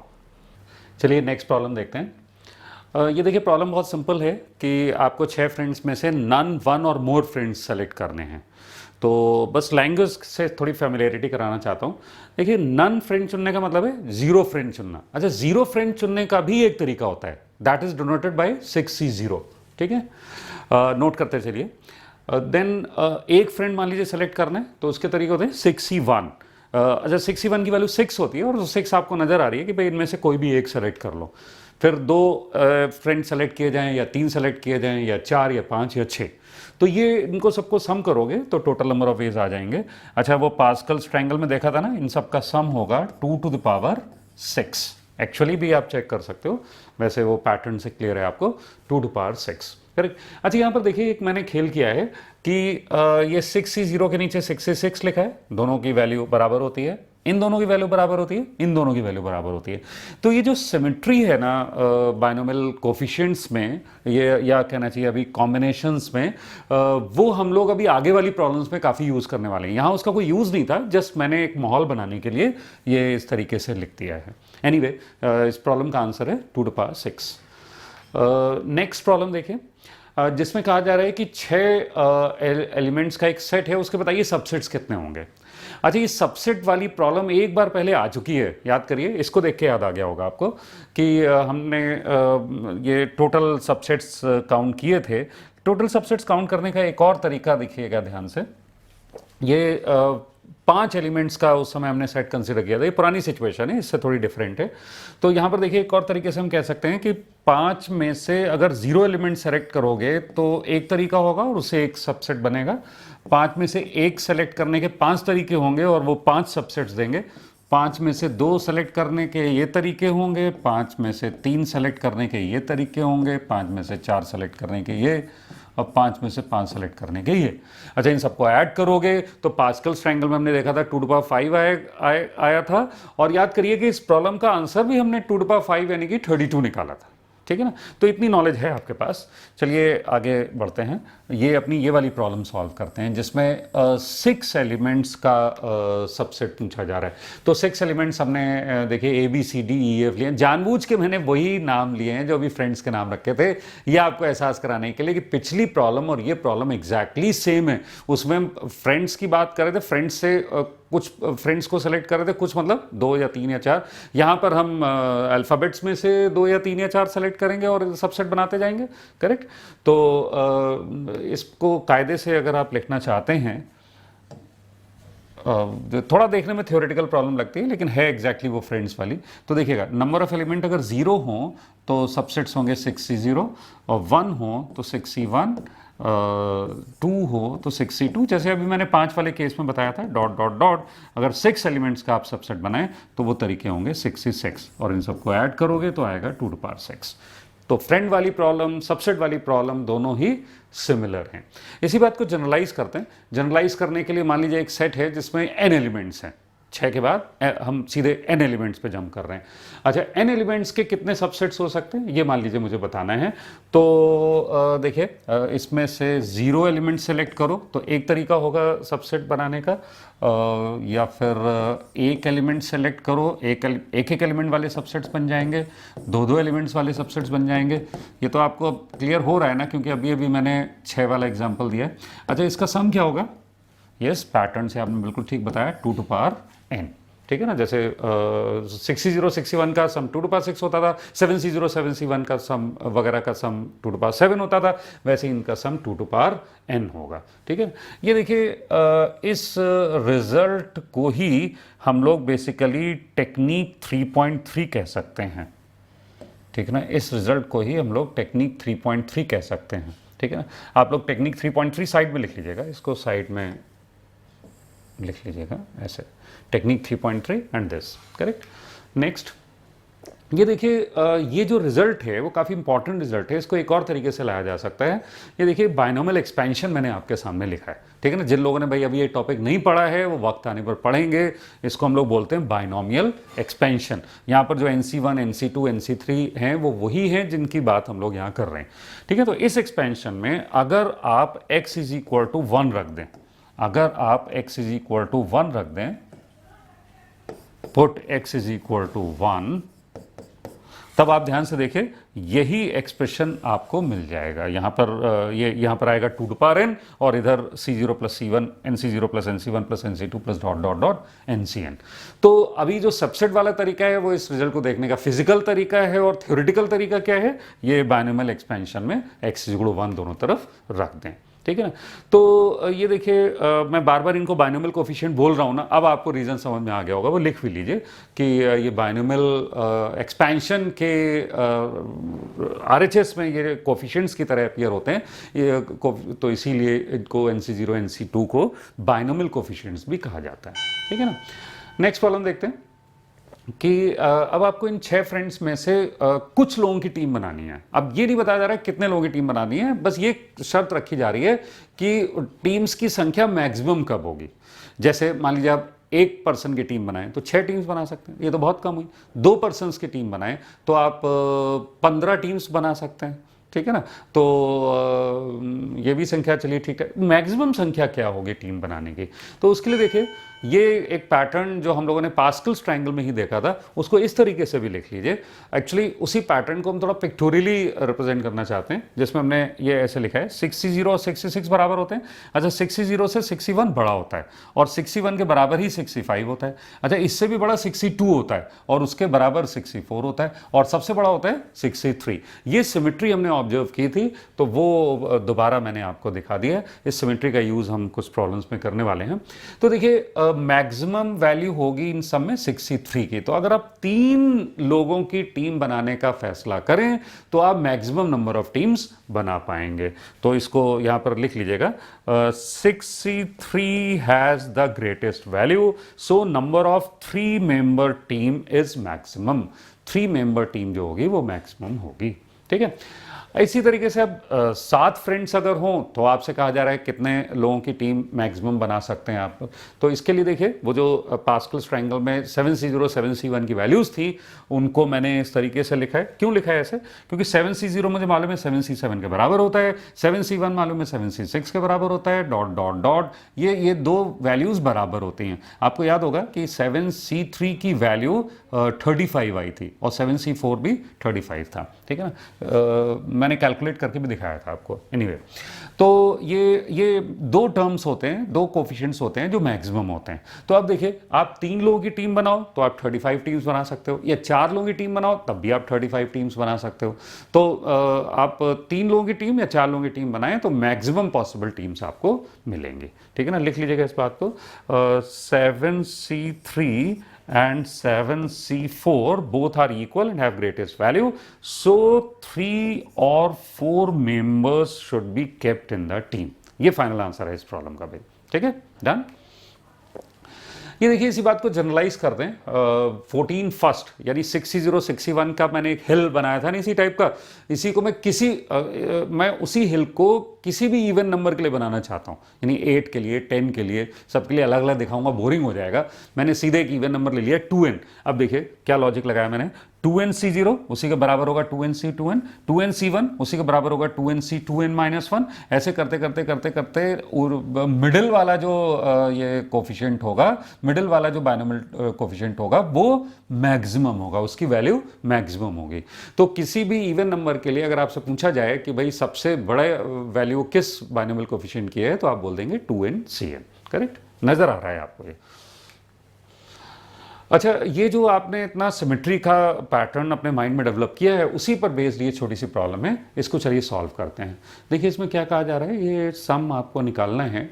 तो देखिए ये 2n है ना ऊपर, तो टोटल बाइनोमियल कोफिशिएंट्स कितने होंगे? जैसे जब 6 होता है तो 6C0 6C1 6C2 dot dot dot 6C6, ये टोटल 7 होते हैं। ऐसे अगर ऊपर 2n है तो ऐसे ये 2n+1 होंगे। अच्छा, अब 2n+1 में से ये कितने लिखे हैं यहाँ पर? 0 1 2 डॉट डॉट डॉट n-1, ये n लिखे हैं। 2n+1 में से n लिखे हैं, ठीक है। तो ठीक है, आगे बढ़ते हैं। ये आपको याद होगा कि ये जो 2nC0 होता है, अभी कुछ टर्म्स मिसिंग है ना, वो मिसिंग टर्म्स लिखते हैं, लेकिन मिसिंग टर्म हम ऐसे लिखेंगे जैसे 2nC0 है, इसी के बराबर होता है C2n, वो हम इसी के नीचे लिख रहे हैं। अभी मैंने एक खेल किया था थोड़ी देर पहले, C2n 2n-1, मतलब जो एक्स्ट्रा टर्म बचे हैं वो मैं लिख रहा हूं, लेकिन ऐसे लिख रहा हूं कि ऊपर वाले टर्म के जो बराबर टर्म है उसको मैं उसके नीचे लिख रहा हूं, ठीक है, plus C2n 2n-2 plus dot dot dot, इसके बराबर कौन सा होगा? C2n n+1, ठीक है। अच्छा, ये देखिए सारे ही टर्म्स मैंने लिख लिए क्या? सोचो जरा आप लोग, तब तक मैं आपको ये बता दूं कि ये सम जो होगा एग्जैक्टली इसी के बराबर होगा, तो इसको भी हम लोग S कह सकते हैं। तो ढूंढ लिया आपने कोई टर्म ऐसा? यस, बिल्कुल सही ढूंढा। यहां पर एक टर्म मिसिंग है, 2nCn, ठीक है। तो अगर मैं देखिए S में ये S ऐड कर दूं, यानी ये सीरीज और ये सीरीज ऐड कर दूं, और फिर उसमें एक 2nCn जो टर्म बचा हुआ है वो भी ऐड कर दूं, तो ये सारे ही बाइनोमियल कोफिशिएंट्स हो जाएंगे जिसकी सुपरस्क्रिप्ट में 2n होगा, और उन सबका सम आपको मालूम है बराबर होता है 2n के, ठीक है। तो अब देखिए ये 2s बराबर आ गया 2n minus 2nCn, s is equal to 2n-1, 2 से डिवाइड कर रहे हैं, minus half 2nCn। This is the value of above summation.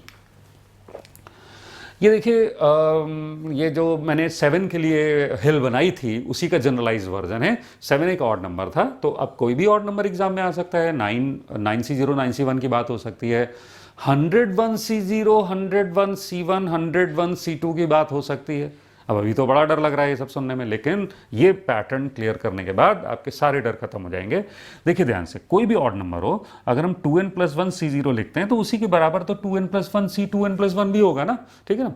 और अगर हम 2n+1 C1 लिखते हैं तो उसी के बराबर तो 2n+1 C2n भी होगा ना। ऐसे ही हम चलते रहेंगे तो टॉप पे दो टर्म्स मिलेंगे, ये दोनों एक दूसरे के इक्वल होंगे और साथ ही साथ सबसे बड़े होंगे, ठीक है ना। तो ये पैटर्न जो है वो आप अपने माइंड में रखिए, तो आप इस टाइप की प्रॉब्लम्स को इजीली कर पाएंगे। देखिए फिर से एक सम आपके सामने है। अच्छा, इसमें देखिए ये 2n+1 है ना, तो टोटल बाइनोमियल कोफिशिएंट जिसके सुपरस्क्रिप्ट में 2n+1 होगा, कितने होंगे? 2n+2। अच्छा, क्या सारे 2n+2 टर्म्स यहाँ लिखे हो? अगर सारे 2n+2 लिखे तो प्रॉब्लम फिर बहुत ही आसान है, उसका सम हो जाएगा 2^2n+1। लेकिन देखते हैं सारे लिखे हैं क्या, कितने लिखे हैं ये? 0 1 2 डॉट डॉट डॉट, ये एक मिनट में टोटल टर्म्स की संख्या लिख लूं ताकि कंफ्यूजन ना हो। 2n+2, ठीक है। अच्छा, ये लिखे n+1 टर्म्स लिखे, यानी 2n+2 के आधे लिखे हुए हैं, ठीक है ना।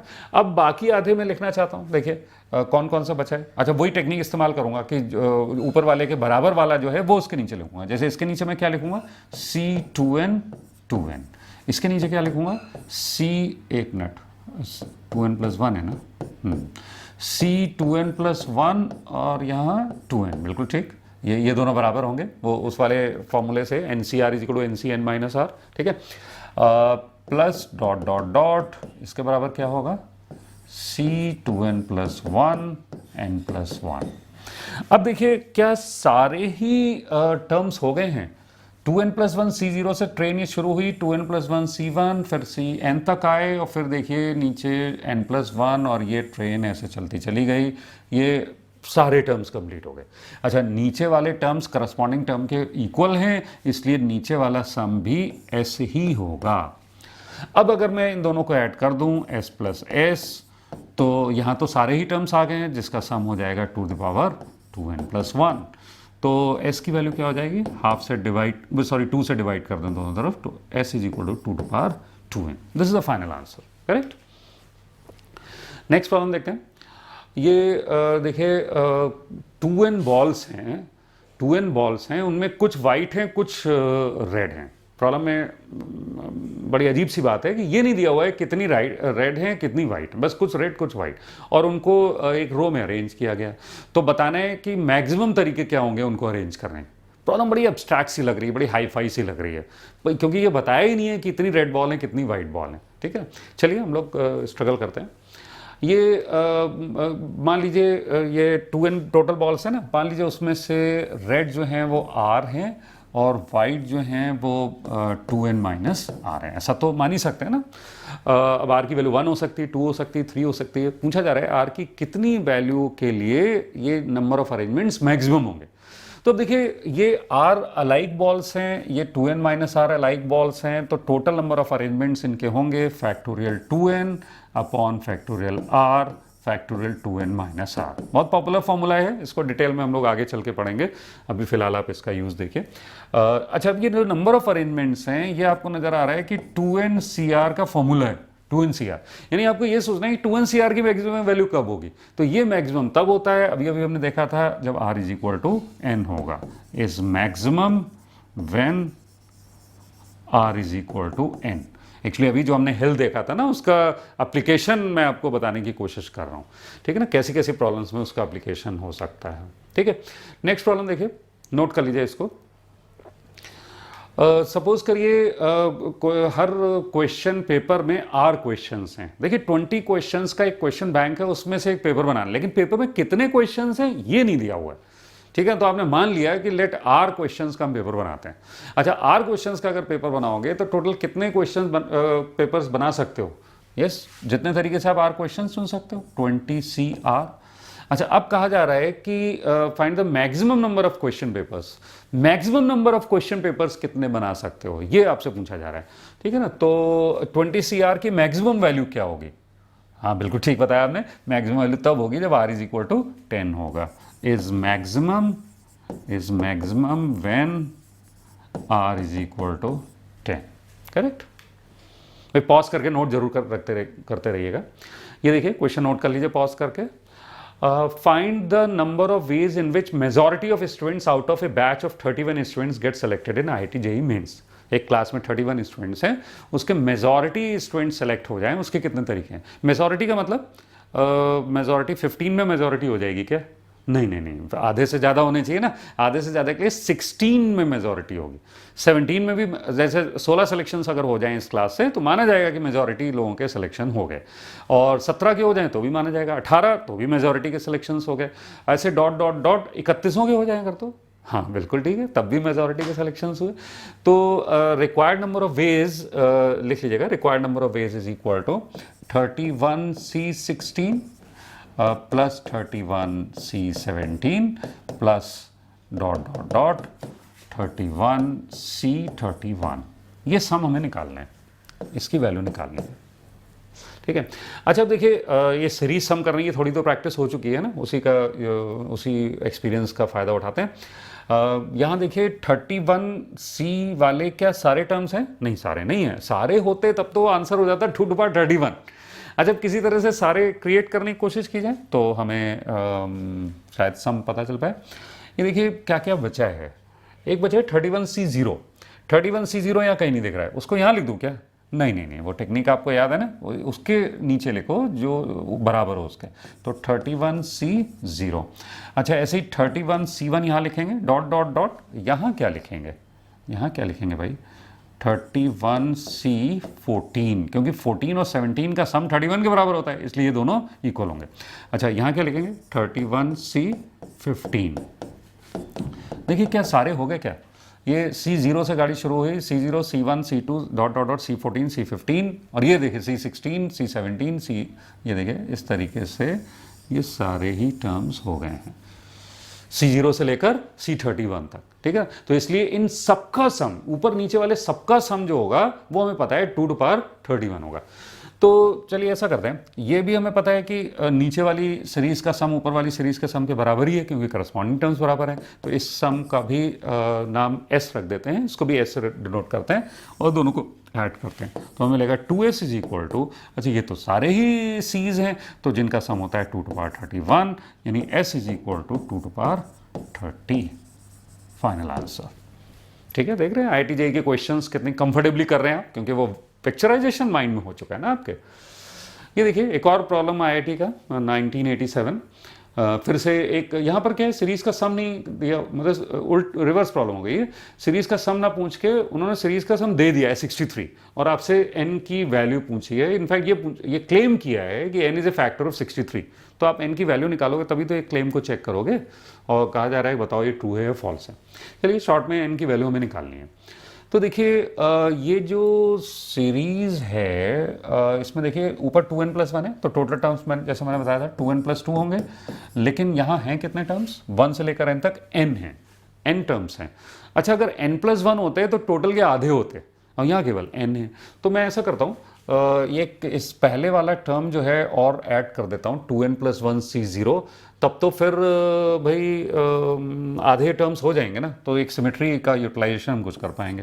तो देखिएगा ध्यान से, 2n+1C0 plus 2n+1C1 plus 2n+1C2 plus dot dot dot 2n+1Cn।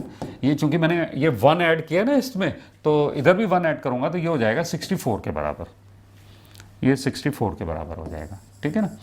अच्छा अब आधे टर्म्स तो लिख रहे हैं, बाकी आधे भी लिखने हैं, लेकिन बाकी आधे हम इस तरीके से लिखेंगे कि जो टर्म इसके बराबर है वो जस्ट इसके नीचे आएगा।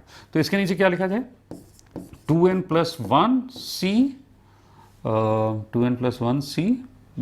2n+1, बिल्कुल ठीक, वेरी गुड।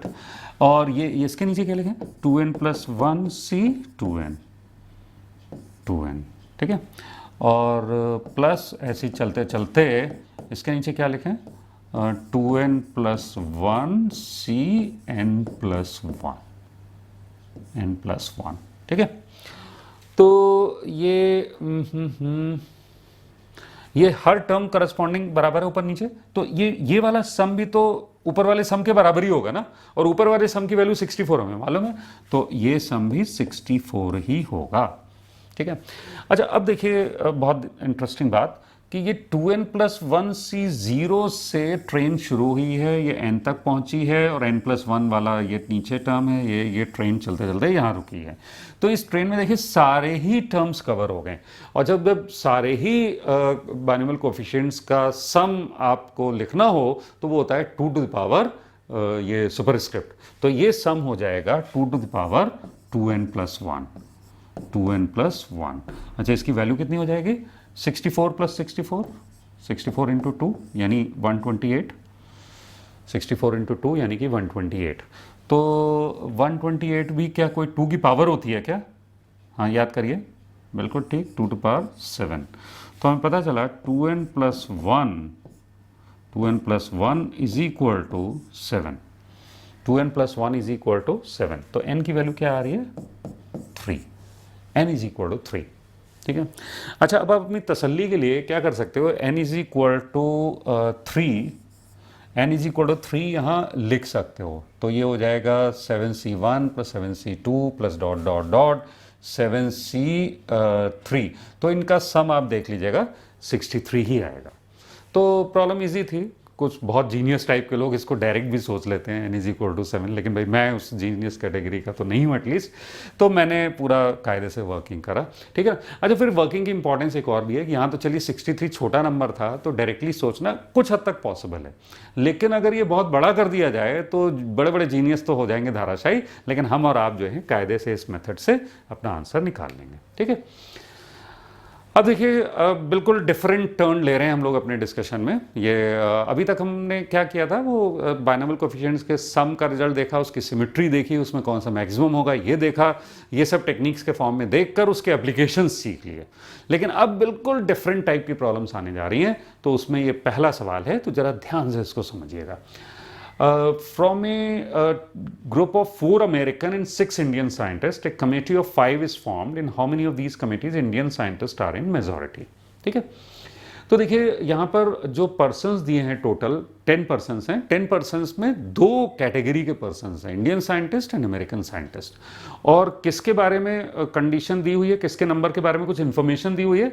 इंडियन साइंटिस्ट के बारे में कि उनकी मेजॉरिटी होनी चाहिए 5 की कमेटी में, यानी इंडियन साइंटिस्ट का नंबर 3 हो सकता है या 4 हो सकता है या 5 हो सकता है। तो ऐसी प्रॉब्लम्स के लिए हम लोग एक ट्री डायग्राम डेवलप करते हैं। देखिए कैसे, अभी पहली प्रॉब्लम है, स्लोली चलेंगे। ये इसी को हम टेक्निक 3.5 भी कह रहे हैं, ये जो ट्री डायग्राम बनने जा रहा है। ये देखिए यहाँ पर मैंने पहले इंडियन साइंटिस्ट को लिखा है, फिर अमेरिकन साइंटिस्ट को। पहले मैं उस कैटेगरी का को लिखना चाहूँगा हमेशा आगे भी, जिसके बारे में कुछ इन्फॉर्मेशन दी होती है। तो यहाँ इन्फॉर्मेशन इंडियन साइंटिस्ट के बारे में है कि उनका नंबर या तो 3 हो सकता है या 4 हो सकता है या 5 हो सकता है। अच्छा, टोटल आपको 5 सेलेक्ट करने ना, तो अगर 3 इंडियन साइंटिस्ट ले लिए तो अमेरिकन साइंटिस्ट 2 ले सकते हैं, 4 इंडियन साइंटिस्ट ले लिए तो अमेरिकन साइंटिस्ट आप 1 ले सकते हैं, और यहाँ 0 ले सकते हैं। ठीक है। अच्छा, इंडियन साइंटिस्ट टोटल हैं कितने, वो नंबर भी यहाँ लिख लेना अच्छा रहता है, 6, और अमेरिकन साइंटिस्ट 4, ये नंबर भी लिखना यूजफुल रहेगा। अच्छा, अब देखिए सवाल ये है हमारे सामने कि कितने तरीके से 6 इंडियन साइंटिस्ट में से 3 सेलेक्ट किए जा सकते हैं। ठीक है, तो वो यहाँ लिखिए 6C3। अच्छा, कितने तरीके से 4 सेलेक्ट किए जा सकते हैं, 6C4, 6C5। अच्छा, ये देखिए 4C2, 4C1, 4C0। ठीक है। तो ट्री डायग्राम तो समझ में आ गया क्या, लेकिन इसका फ़ायदा क्या होगा, इससे फाइनल आंसर कैसे आएगा, तो ज़रा समझिएगा ध्यान से। ये 5 लोगों की कमेटी बनाने का एक तरीका देखिए, इस ट्री डायग्राम की टॉप मोस्ट ब्रांच में नजर आ रहा है कि आप 3 इंडियन साइंटिस्ट चुन लीजिए एंड 2 अमेरिकन साइंटिस्ट चुन लीजिए, बीच में एंड वाली बात आपको नजर आ रही है। तो ये जो नंबर ऑफ वेज होंगे इनको आप मल्टीप्लाई करोगे, 6C3 × 4C2, करेक्ट। अच्छा, एक और तरीका देखिए कि आप 4 इंडियन साइंटिस्ट ले लीजिए एंड 1 अमेरिकन साइंटिस्ट लीजिए, तो वो तरीके कितने होंगे, 6C4 × 4C1। एक और तरीका देखिए 6C5 × 4C0, 6C5 × 4C0। ठीक है। अच्छा, अब इन सब नंबर्स का क्या करना है, मल्टीप्लिकेशन नहीं भाई, आपके पास चॉइस है, आप 5 लोगों की कमेटी ऐसे बनाएं या ऐसे बनाएं या ऐसे बनाएं। देख रहे हैं, फंडामेंटल प्रिंसिपल ऑफ काउंटिंग फिर से हमारे सपोर्ट में आके खड़ा हो गया है। ठीक है ना, और इन सबको हम ऐड कर दें तो फाइनल आंसर आ जाएगा। Next, a student is to answer 10 out of 13 questions. Note कर लीजिए, प्रॉब्लम नोट कर लीजिए। और उसको इसकी मदद से समझिए। देखिए क्वेश्चन पेपर के दो पार्ट्स हैं, part A and part B, correct. तो पार्ट ए में 5 क्वेश्चंस हैं, बाकी 13 में से जो 8 क्वेश्चंस बचे वो पार्ट बी में हैं। अब उसे क्वेश्चन सेलेक्ट करने, लेकिन रेस्ट्रिक्शन है कि एटलीस्ट 4 जो है फर्स्ट 5 में से सेलेक्ट किए जाएं। यानी जो पार्ट ए है जिसमें पहले 5 क्वेश्चंस हैं उसमें से कम 4 सेलेक्ट करने जरूरी है। तो यहाँ भी देखिए क्वेश्चंस दो कैटेगरी के हैं, एक तो पार्ट ए के क्वेश्चंस और पार्ट बी के क्वेश्चंस। तो हम लोग बिल्कुल सिमिलर ट्री डायग्राम बनाएंगे। जैसे पहले 2 तरीके के पर्सन्स थे, इंडियन साइंटिस्ट थे, इंडियन साइंटिस्ट और अमेरिकन साइंटिस्ट, वैसे यहाँ 2 तरीके के क्वेश्चंस हैं। तो पहले किसका नाम लिखेंगे, पार्ट ए का या पार्ट बी का? पार्ट ए का, क्योंकि पार्ट ए के बारे में कुछ इंफॉर्मेशन दी हुई है। देखिए ट्री डायग्राम बनाते हैं। तो पार्ट ए में टोटल कितने क्वेश्चंस हैं भाई? पार्ट ए में 5 क्वेश्चंस हैं और पार्ट बी में 8 क्वेश्चंस हैं, ठीक है। अच्छा, अब पार्ट ए से या तो भाई आपको 4 क्वेश्चन चुनने हैं या 5 चुनने हैं। अगर 4 आपने पार्ट ए से ले लिए, टोटल कितने सेलेक्ट करने हैं भाई? तो 10 क्वेश्चन आंसर करने हैं स्टूडेंट को। तो 4 questions if he has selected from part A, then from part B he can select 6 questions. And in another case, if he has selected 5 questions from part A, then he can select 5 more questions from part B. Correct. अच्छा, अब इसके veg कितने? इन 5 questions में से 4 select करने के तरीके 5C4 और 5 सेलेक्ट करने के 5C5 और 8 में से ये देखिए 8C6, 8C5, करेक्ट। अच्छा, अब ये पता चल रहा है किसको मल्टीप्लाई करें किसको ऐड करें? हाँ बिल्कुल उसी तरीके से जैसे पिछली प्रॉब्लम में किया था। भाई देखिए स्टूडेंट जो है 10 क्वेश्चन आंसर करना चाहता है, तो उसके लिए एक तरीका है वो 4 क्वेश्चंस पार्ट ए के आंसर करे एंड 6 क्वेश्चंस पार्ट बी के आंसर करे।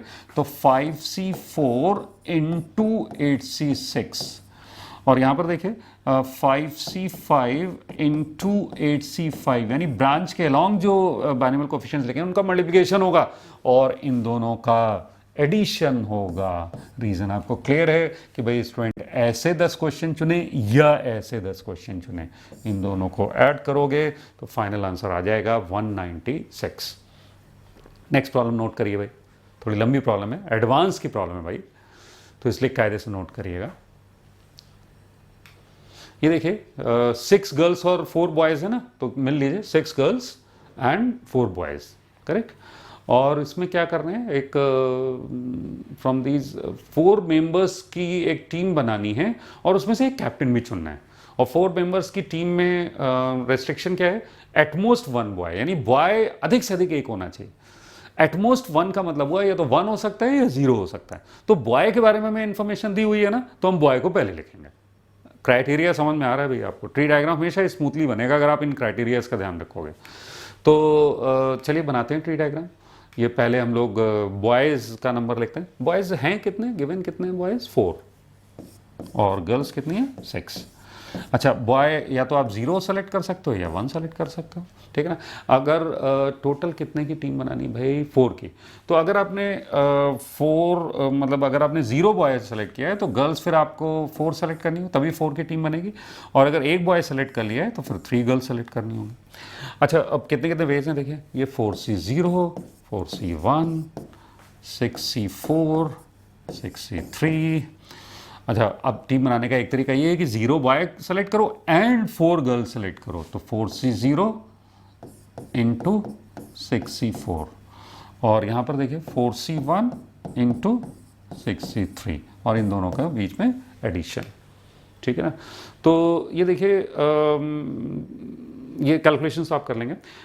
ये एक और इंटरेस्टिंग बात देखिए, यहाँ 4 टीम मेंबर सेलेक्ट करने हैं और फिर एक कैप्टन सेलेक्ट करना है, ये दोनों काम करने हैं, तो बीच में एंड है, ठीक है। अच्छा, ये आप जब कैलकुलेशन करेंगे तो 15 + 80 यानी 95 और ये चूजिंग ए कैप्टन, ये नोट कर लीजिए, कैलकुलेशंस नोट कर लीजिए। नेक्स्ट प्रॉब्लम देखिए।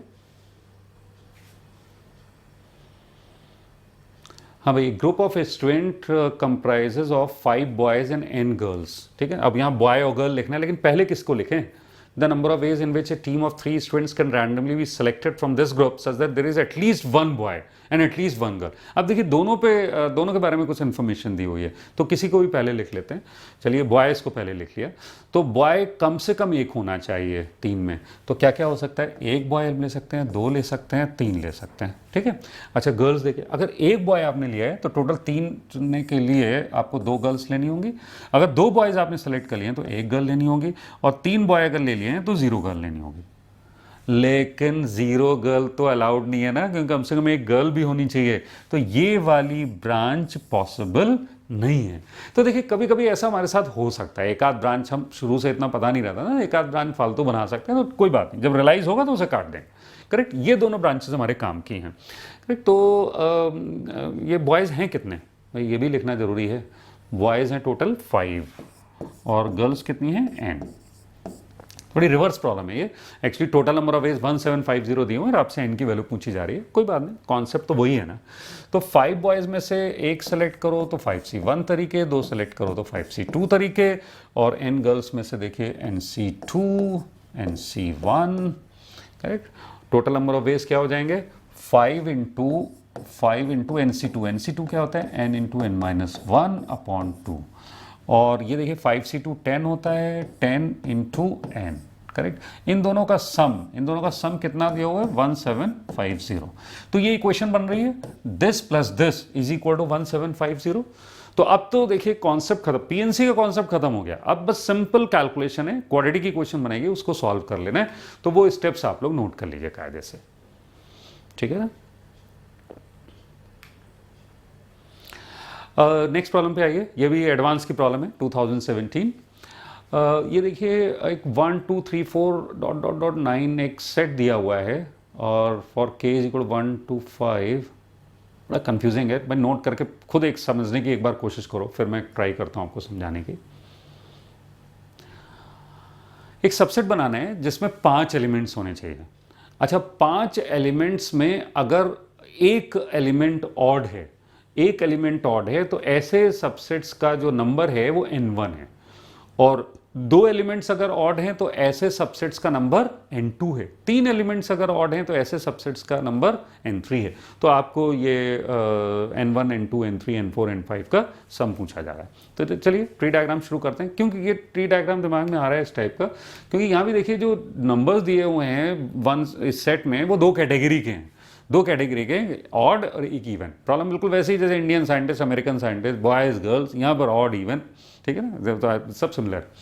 तो ऑड के बारे में कुछ कंडीशन दी हुई है। तो ऑड नंबर हम जैसे हम 5 का सबसेट बनाना चाहते हैं ना, तो एक तरीका है कि ऑड नंबर हम एक सेलेक्ट करें, कोई एक इनमें से सेलेक्ट करें, लेकिन अगर एक इसमें से सेलेक्ट करेंगे तो इसमें से फिर हमें 4 सेलेक्ट करने होंगे, ठीक है ना। अच्छा, ऐसा भी हो सकता है हम इसमें से 2 सेलेक्ट करें, 2 सेलेक्ट करेंगे तो इवन में से 3 सेलेक्ट करने होंगे, टोटल तो 5 ही रखने हैं ना।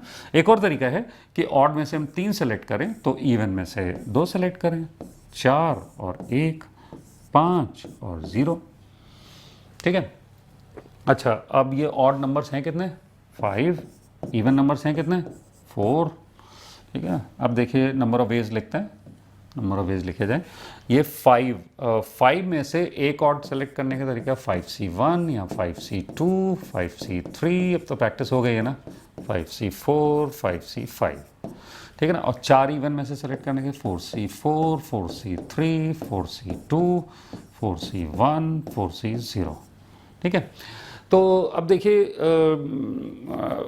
ये सबसेट बनाने का एक तरीका ये है कि एक ऑड नंबर लिया जाए एंड 4 इवन लिया जाए।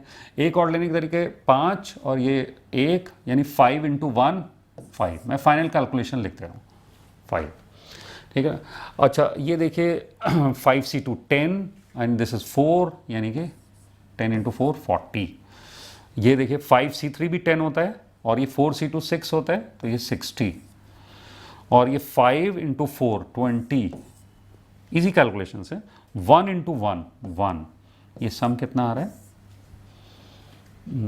6, देन 4 6 10 एंड 126, ठीक है। अच्छा, अब ध्यान से रियलाइज करो, ये जो n1 n2 है, ये इसका तो कहीं जिक्र आया ही नहीं। तो मैं आपको बता दूं कि जब एक ऑड नंबर लेके आप सबसेट बना रहे हो तो ये इसका जो नंबर ऑफ वेज हैं उसी को यहाँ प्रॉब्लम में n1 का है। ये 2 ऑड नंबर लेके जो बना रहे हो उसके नंबर ऑफ वेज को n2 कहा है, n3 कहा है, n4 कहा है और n5 कहा है। ये समझ चुके थे हम लोग, बस मैंने लिख दिया है ताकि पूरा सोल्यूशन जो है वो कंप्लीट हो सके, ठीक है। तो ये जो आंसर है हमारा 126, यानी सी ऑप्शन इज करेक्ट। एक और प्रॉब्लम देखिए इसी कैटेगरी की, जेई 1994 में, इसमें 9 विमेन है और 8 मैन है। आप देख रहे हैं ना, बहुत प्रॉब्लम्स आ रही हैं आईटी जेई में, भर भर के आ रही हैं, ठीक है ना, एडवांस तक में आ रही हैं इसी कॉन्सेप्ट पर, ठीक है। आपको बस क्या करना होता है, कैटेगरी देख के उसी हिसाब से डायग्राम बना देना होता है, ठीक है, कोई ऐसा बहुत मुश्किल काम नहीं लग रहा है आपको। ये देख लीजिए भाई, 9 विमेन हैं और 8 मैन हैं, इसमें से कमेटी चुननी है। क्या किस पे रेस्ट्रिक्शन दी हुई है, किसके बारे में कोई इन्फॉर्मेशन है? एटलीस्ट 5 विमेन, यानी आप 5 विमेन लो, 5 अगर विमेन लोगे तो कमेटी 12 की बननी है ना, 5 यहाँ से लोगे तो 7 मैन लेने होंगे, 6 यहाँ से लोगे तो 6 मैन लेने होंगे, अगर विमेन आप लोगे 7 तो 5 मैन लेने होंगे। ये सब पॉसिबिलिटीज़ हैं। तो बहुत सारी पॉसिबिलिटीज़ माइंड में आ रही हैं, लेकिन उनको कायदे से लिख तो लेना, तभी तो कर पाएंगे। और कायदे से लिखने के लिए टूल क्या है? ट्री डायग्राम, ठीक है। चलिए शुरू करते हैं। यहाँ ट्री डायग्राम की शेप मैंने थोड़ी सी चेंज कर दी है। ये देखिए 9 विमेन हैं टोटल और मेन कितने हैं? 8, ठीक है। तो विमेन के बारे में इंफॉर्मेशन है ना, तो पहले विमेन लिख लिया मैंने, विमेन को पहले लिखा है। और कितनी कम से कम होनी चाहिए? एटलीस्ट 5, यानी विमेन 5 हो सकती हैं, या 6 या 7 या 8 या 9 से ज़्यादा तो पॉसिबल है नहीं, ठीक है। 9 ही तो विमेन है। अच्छा, अगर 5 आपने विमेन ली हैं तो मेन आपको लेने होंगे 7, 6 + 6 12, 7 + 5 12, 8 + 4 12, 9 + 3 12, ठीक है। अच्छा, अब इनके नंबर ऑफ वेज देखिए। 9 में से 5 सेलेक्ट करने के तरीके, 9C5, 9C6, 9C7, 9C8, 9C9, और 8 में से लेने के 8C7, 8C6, 8C5, 8C4, 8C3, ठीक है। अच्छा, अब आपको पता है इनको मल्टीप्लाई करोगे और जो नंबर्स आएंगे उनको ऐड करोगे, ठीक है। अच्छा, फिर पूछा जा रहा है कि इनमें से कितनों में, टोटल नंबर ऑफ वेज पूछे जा रहे हैं, सबको ऐड करके टोटल नंबर ऑफ वेज आ जाएंगे, और फिर कितनों में विमेन मेजॉरिटी में हैं। देखिए विमेन मेजॉरिटी में कहाँ कहाँ हैं, वहाँ W लिखेंगे जहाँ जहाँ विमेन मेजॉरिटी में है। ये देखिए विमेन यहाँ 7 हैं, ये 5 हैं, ज़्यादा विमेन है तो ये मेजॉरिटी में है, यहाँ विमेन मेजॉरिटी में, और यहाँ विमेन मेजॉरिटी में है। और सेकंड पार्ट में पूछा जा रहा था मेन आर इन मेजॉरिटी, तो मेन मेजॉरिटी में तो भाई केवल इसी तरीके में जिसमें 7 मेन है और 5 विमेन है, ये मेन मेजॉरिटी में। और ये वाला तरीका एक ऐसा तरीका है जिसमें ना मेन मेजॉरिटी में ना विमेन मेजॉरिटी में है। तो इन तीनों को ऐड कर दोगे तो फर्स्ट पार्ट का आंसर आ जाएगा, और इसको कैलकुलेट करोगे तो सेकंड पार्ट का आंसर आ जाएगा। तो कैलकुलेशंस आप कर सकते हैं, बस मैं फाइनल आंसर आपको बता देता हूं कि मेन मेजॉरिटी में होंगे 1008 तरीकों में, और विमेन मेजॉरिटी में होंगी 2702 तरीकों में, और टोटल नंबर जो आएंगे वो 6062। अरे परेशान क्यों हो गए? कुछ लोग परेशान हो गए, इन दोनों का सम ये नहीं आया। मैंने पहले ही बता दिया था कुछ ऐसे भी तो तरीके हैं जिसमें ना मेन मेजॉरिटी में है ना विमेन मेजॉरिटी में है, यानी दोनों का नंबर इक्वल है, तो उनको भी जब, उन तरीकों को भी जब इन दोनों में ऐड करोगे तो 6062 आएगा। 6062 is the total number of ways, correct. तो कैलकुलेशंस कर लीजिए। नेक्स्ट प्रॉब्लम देखें। Committee of 11 members is to be form from 8 males and 5 females. देखिए फिर जेईई मेन 2019, ठीक है ना, आईटी वालों को बहुत पसंद है लग रहा है ये ट्री डायग्राम। चलिए खैर, हमें क्या, हमें तो नंबर लेने से मतलब है। तो एटलीस्ट 6 मेल्स अगर लिए जाते हैं, अब यहाँ देखिए 2 कंडीशंस दे दी अलग अलग, कोई बात नहीं, हम इसको 2 प्रॉब्लम्स मान के कर लेंगे। अरे कितनी भी चीज़ें जोड़ते चले जाएं, हम क्या करेंगे, अलग अलग करके अलग अलग सोचेंगे, छोटे छोटे टुकड़ों में सोचेंगे। तो अब एटलीस्ट 6 मेल्स से जो कमेटी बन सकती हैं उनके नंबर को M कहा जा रहा है। तो M की पहले बात करते हैं, अभी N को छोड़ देते हैं, N को छोड़िए। तो एटलीस्ट 6 मेल्स हैं कितने टोटल? देखिए males committee 11 members, 8 males. Information को पहले यहाँ लिख लें, ये बार बार पढ़ना बड़ा टीडियस हो जाता है, तो भाई पहले मैं कायदे से इंफॉर्मेशन यहाँ लिख ले रहा हूँ, ठीक है। अच्छा, एटलीस्ट 6 मेल्स का मतलब है मेल्स का नंबर 6 हो सकता है या 7 हो सकता है या 8 हो सकता है। अच्छा, अगर 6 मेल्स आपने सेलेक्ट किए हैं तो टोटल चूंकि सेलेक्ट करने हैं 11, तो यहाँ फीमेल्स आपको 5 सेलेक्ट करनी होंगी। अगर 7 मेल सेलेक्ट कर लिए हैं तो 4 फीमेल्स, 8 मेल सेलेक्ट कर लिए हैं तो 3 फीमेल्स। नंबर ऑफ वेज देखिए, नंबर ऑफ वेज 8 में से 6 सेलेक्ट करने के 8C6, 8C7, 8C8, 5C5, 5C4, 5C3। ठीक है, कैलकुलेशंस करते हैं। आपको मालूम है कि भाई कमेटी बनाने का एक तरीका है कि 6 मेल्स सेलेक्ट किए जाए एंड 5 फीमेल सेलेक्ट की जाएं, तो इसलिए मल्टीप्लाई करेंगे। क्या आएगा मल्टीप्लाई करके? ये डायरेक्ट वैल्यूज़ पर, ये तो वैल्यू 1 है, ये तो कोई दिक्कत नहीं। और 8C6 कितना होता है? 8C6 ऐसे निकाल सकते हैं, 8 × 7/2। ऐसे तो पास्कल ट्रायंगल जिनको याद हो गया है उनको एकदम ओरली उन्होंने बता दिया होगा, 28। अच्छा, ऐसे यहाँ देखिए 8 और 5 40, और इधर देखिए 1 और 5C3 कितना हो गया? 10। तो 1 × 10 यानी 10। ये कितना हो गया? 8 और ये 7, 78। ये क्या m की वैल्यू आई है या n की वैल्यू आई है? ये m की वैल्यू आई है, m, दिस इज m, जिसमें एटलीस्ट 6 मेल सेलेक्ट किए जा रहे हैं। ठीक है, तो m = 78 कहीं दिया हुआ है किसी ऑप्शन में? हाँ, यहाँ C ऑप्शन में दिया हुआ है, लेकिन अभी n के बिना इन सब के बारे में कुछ, m + n देखिए 68 तो हो नहीं सकता। जब m ही 78 हो गया तो n कुछ तो होगा। तो ये B ऑप्शन रिजेक्ट हो गया, A भी रिजेक्ट हो गया, लेकिन अभी D शायद सही हो। तो चलिए अगला कैलकुलेशन भी करते हैं। हम सोच रहे थे शायद आधे ही कैलकुलेशन से काम बन जाए, लेकिन IIT वाले चालाक हैं, एक ऑप्शन ऐसा दे दिया है जो शायद सही हो सकता है। चलिए देखते हैं। तो यहाँ पर देखिए मैंने फीमेल्स को पहले लिखा है, क्योंकि अब हम n निकालने जा रहे हैं जिसमें फीमेल्स के बारे में इंफॉर्मेशन है कि एटलीस्ट 3 हैं। टोटल नंबर तो पहले की तरह यहाँ 5 और यहाँ 8, एटलीस्ट 3 फीमेल्स, यानी 3 या 4 या 5 मेल। अगर 3 ये सेलेक्ट किए हैं तो टोटल कमेटी 11 की बननी है, तो 8 मेल सेलेक्ट करने होंगे, यहाँ पर 7, यहाँ पर 6। ठीक है, अच्छा अब देखिए 5 में से 3 फीमेल सेलेक्ट करने के तरीके, 5C3, 5C4, 5C5, 8 में से 8C8, 8C7, 8C6।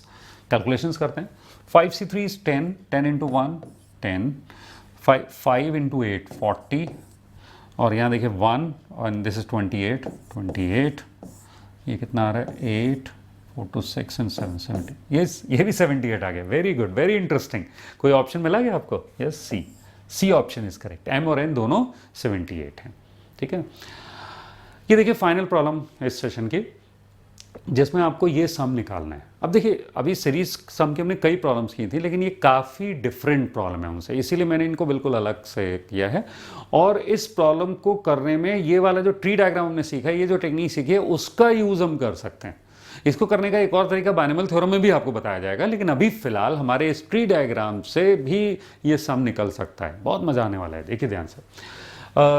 इसके लिए एक सिचुएशन में कंसिडर कर रहा हूँ कि मुझे एक टीम n स्टूडेंट्स की सेलेक्ट करनी है from A class having n boys and n girls. उस क्लास में टोटल 2n स्टूडेंट्स हैं, उसमें n बॉयज़ हैं और n गर्ल्स हैं। तो भाई कितने तरीके से n लोगों की टीम सेलेक्ट की जा सकती है? तो यहाँ भी देखिए 2 कैटेगरी के ऑब्जेक्ट्स हैं, बॉयज़ एंड गर्ल्स। तो वही ट्री डायग्राम बनाएंगे हम लोग, इसमें से n सेलेक्ट करना। अच्छा, यहाँ कोई किसी पर रिस्ट्रिक्शन नहीं है, तो सारी पॉसिबिलिटीज़ ओपन है। ठीक है, तो चलिए ट्री डायग्राम बनाते हैं अपना। Boys and girls, n boys हैं और n गर्ल्स हैं। तो बॉय, आप उस टीम को बनाने के लिए 0 बॉय ले सकते हो क्या? हाँ, ले सकते हैं। 0 बॉय अगर लिया आपने तो n गर्ल्स लेनी होंगी, सारी की सारी गर्ल्स लेनी होंगी। 0 बॉय ले सकते हैं, 1 बॉय ले सकते हैं, 2 बॉय ले सकते हैं, या dot dot dot n-1 boy ले सकते हैं, n बॉय ले सकते हैं। अच्छा, n बॉय, सारे के सारे n बॉयज़ ले सकते हो? हाँ, ले सकते हैं। फिर गर्ल एक भी नहीं लेनी होगी, n बॉयज़ लेके टीम बन जाएगी n लोगों की। अच्छा, अब 0 बॉय अगर आपने लिया है तो गर्ल कितनी? n, 1 लिया है तो n-1, 2 लिया है तो गर्ल कितनी? n-2, dot dot dot n-1 boys अगर लिए हैं तो गर्ल्स लेनी होगी, गर्ल 1 लेनी होगी और यहाँ 0 लेनी होगी। अच्छा, दोनों का नंबर n है, तो नंबर ऑफ वेज ध्यान से देखिए भाई, नंबर ऑफ वेज देखिए, nc0, nc1, nc2, dot dot dot ncn-1, ncn। अच्छा, वो आपको मालूम है कि यहाँ भी नंबर्स लिखेंगे, फिर इन सबको मल्टीप्लाई करके ऐड करके रिजल्ट आ जाएगा, ऐड करके रिजल्ट आ जाएगा। लेकिन वो रिजल्ट अगर इससे कुछ मिलता जुलता है तो इसकी वैल्यू निकल पाएगी इस मेथड से। तो इसके लिए देखिए मैं एक चालाकी करूँगा। यहाँ पर आप लिखने जा रहे होगे NCN, n गर्ल्स में से n सेलेक्ट करने के तरीके NCN, लेकिन याद करो NCN बराबर होता है NC0 के। तो मैं चालाकी ये करूँगा, NCN ना लिख के यहाँ NC0 लिखूँगा। क्यों करिए चालाकी? क्योंकि NC0 और NC0 फिर मल्टीप्लाई होंगे, NC0 का स्क्वायर आ जाएगा और ये देखिए यही मुझे चाहिए, ठीक है ना। इसी तरीके से यहाँ भी NCn-1 लिखना है वैसे मुझे, लेकिन मैं चालाकी से लिखूंगा क्या, NC1, और NCn-2 लिखना है, लेकिन मैं तो चालाक हूँ ना, NC2 dot dot dot NC1 लिखना है, लेकिन चालाकी, और ये देखिए चालाकी। अब इनको मल्टीप्लाई करिए तो यहाँ मिलेगा आपको NC0 का स्क्वायर, NC1 का स्क्वायर, NC2 का square, dot dot dot NCn का स्क्वायर। तो इन सबको जब सम करेंगे तो n लोगों की टीम बनाने के टोटल नंबर ऑफ वेज आपको पता चल जाएंगे। और टोटल नंबर ऑफ वेज देखा जाए तो आप डायरेक्टली भी बता सकते हो। डायरेक्टली कैसे, 2n लोग हैं, उसमें से n लोग चुनने हैं, कोई रिस्ट्रिक्शन तो है नहीं, 2nc है, ठीक है। तो भाई देखिए ये जो सम है वही तो यहाँ पर लिखा हुआ नजर आ रहा है, ठीक है ना। तो अब ये सम किसके बराबर होगा, अभी हमने दूसरे तरीके से देखा, 2nCn, total number of ways of selecting A team of n students from total 2n students, ठीक है। कोई रेस्ट्रिक्शन है नहीं तो total number of veg 2nCn होंगे, यानी इस सीरीज का सम हो जाएगा, यहाँ पर आप भर दोगे 2nCn। This is the final answer, ठीक है। तो भाई इस तरीके से हमारी कॉम्बिनेशंस की ये टेक्निक्स का डिस्कशन पूरी तरह से कंप्लीट हुआ। नेक्स्ट एपिसोड में मुलाकात होगी। लाइक करिए, शेयर करिए, सब्सक्राइब करिए और खूब खुश रहिए, खूब मेहनत करिए। बाय।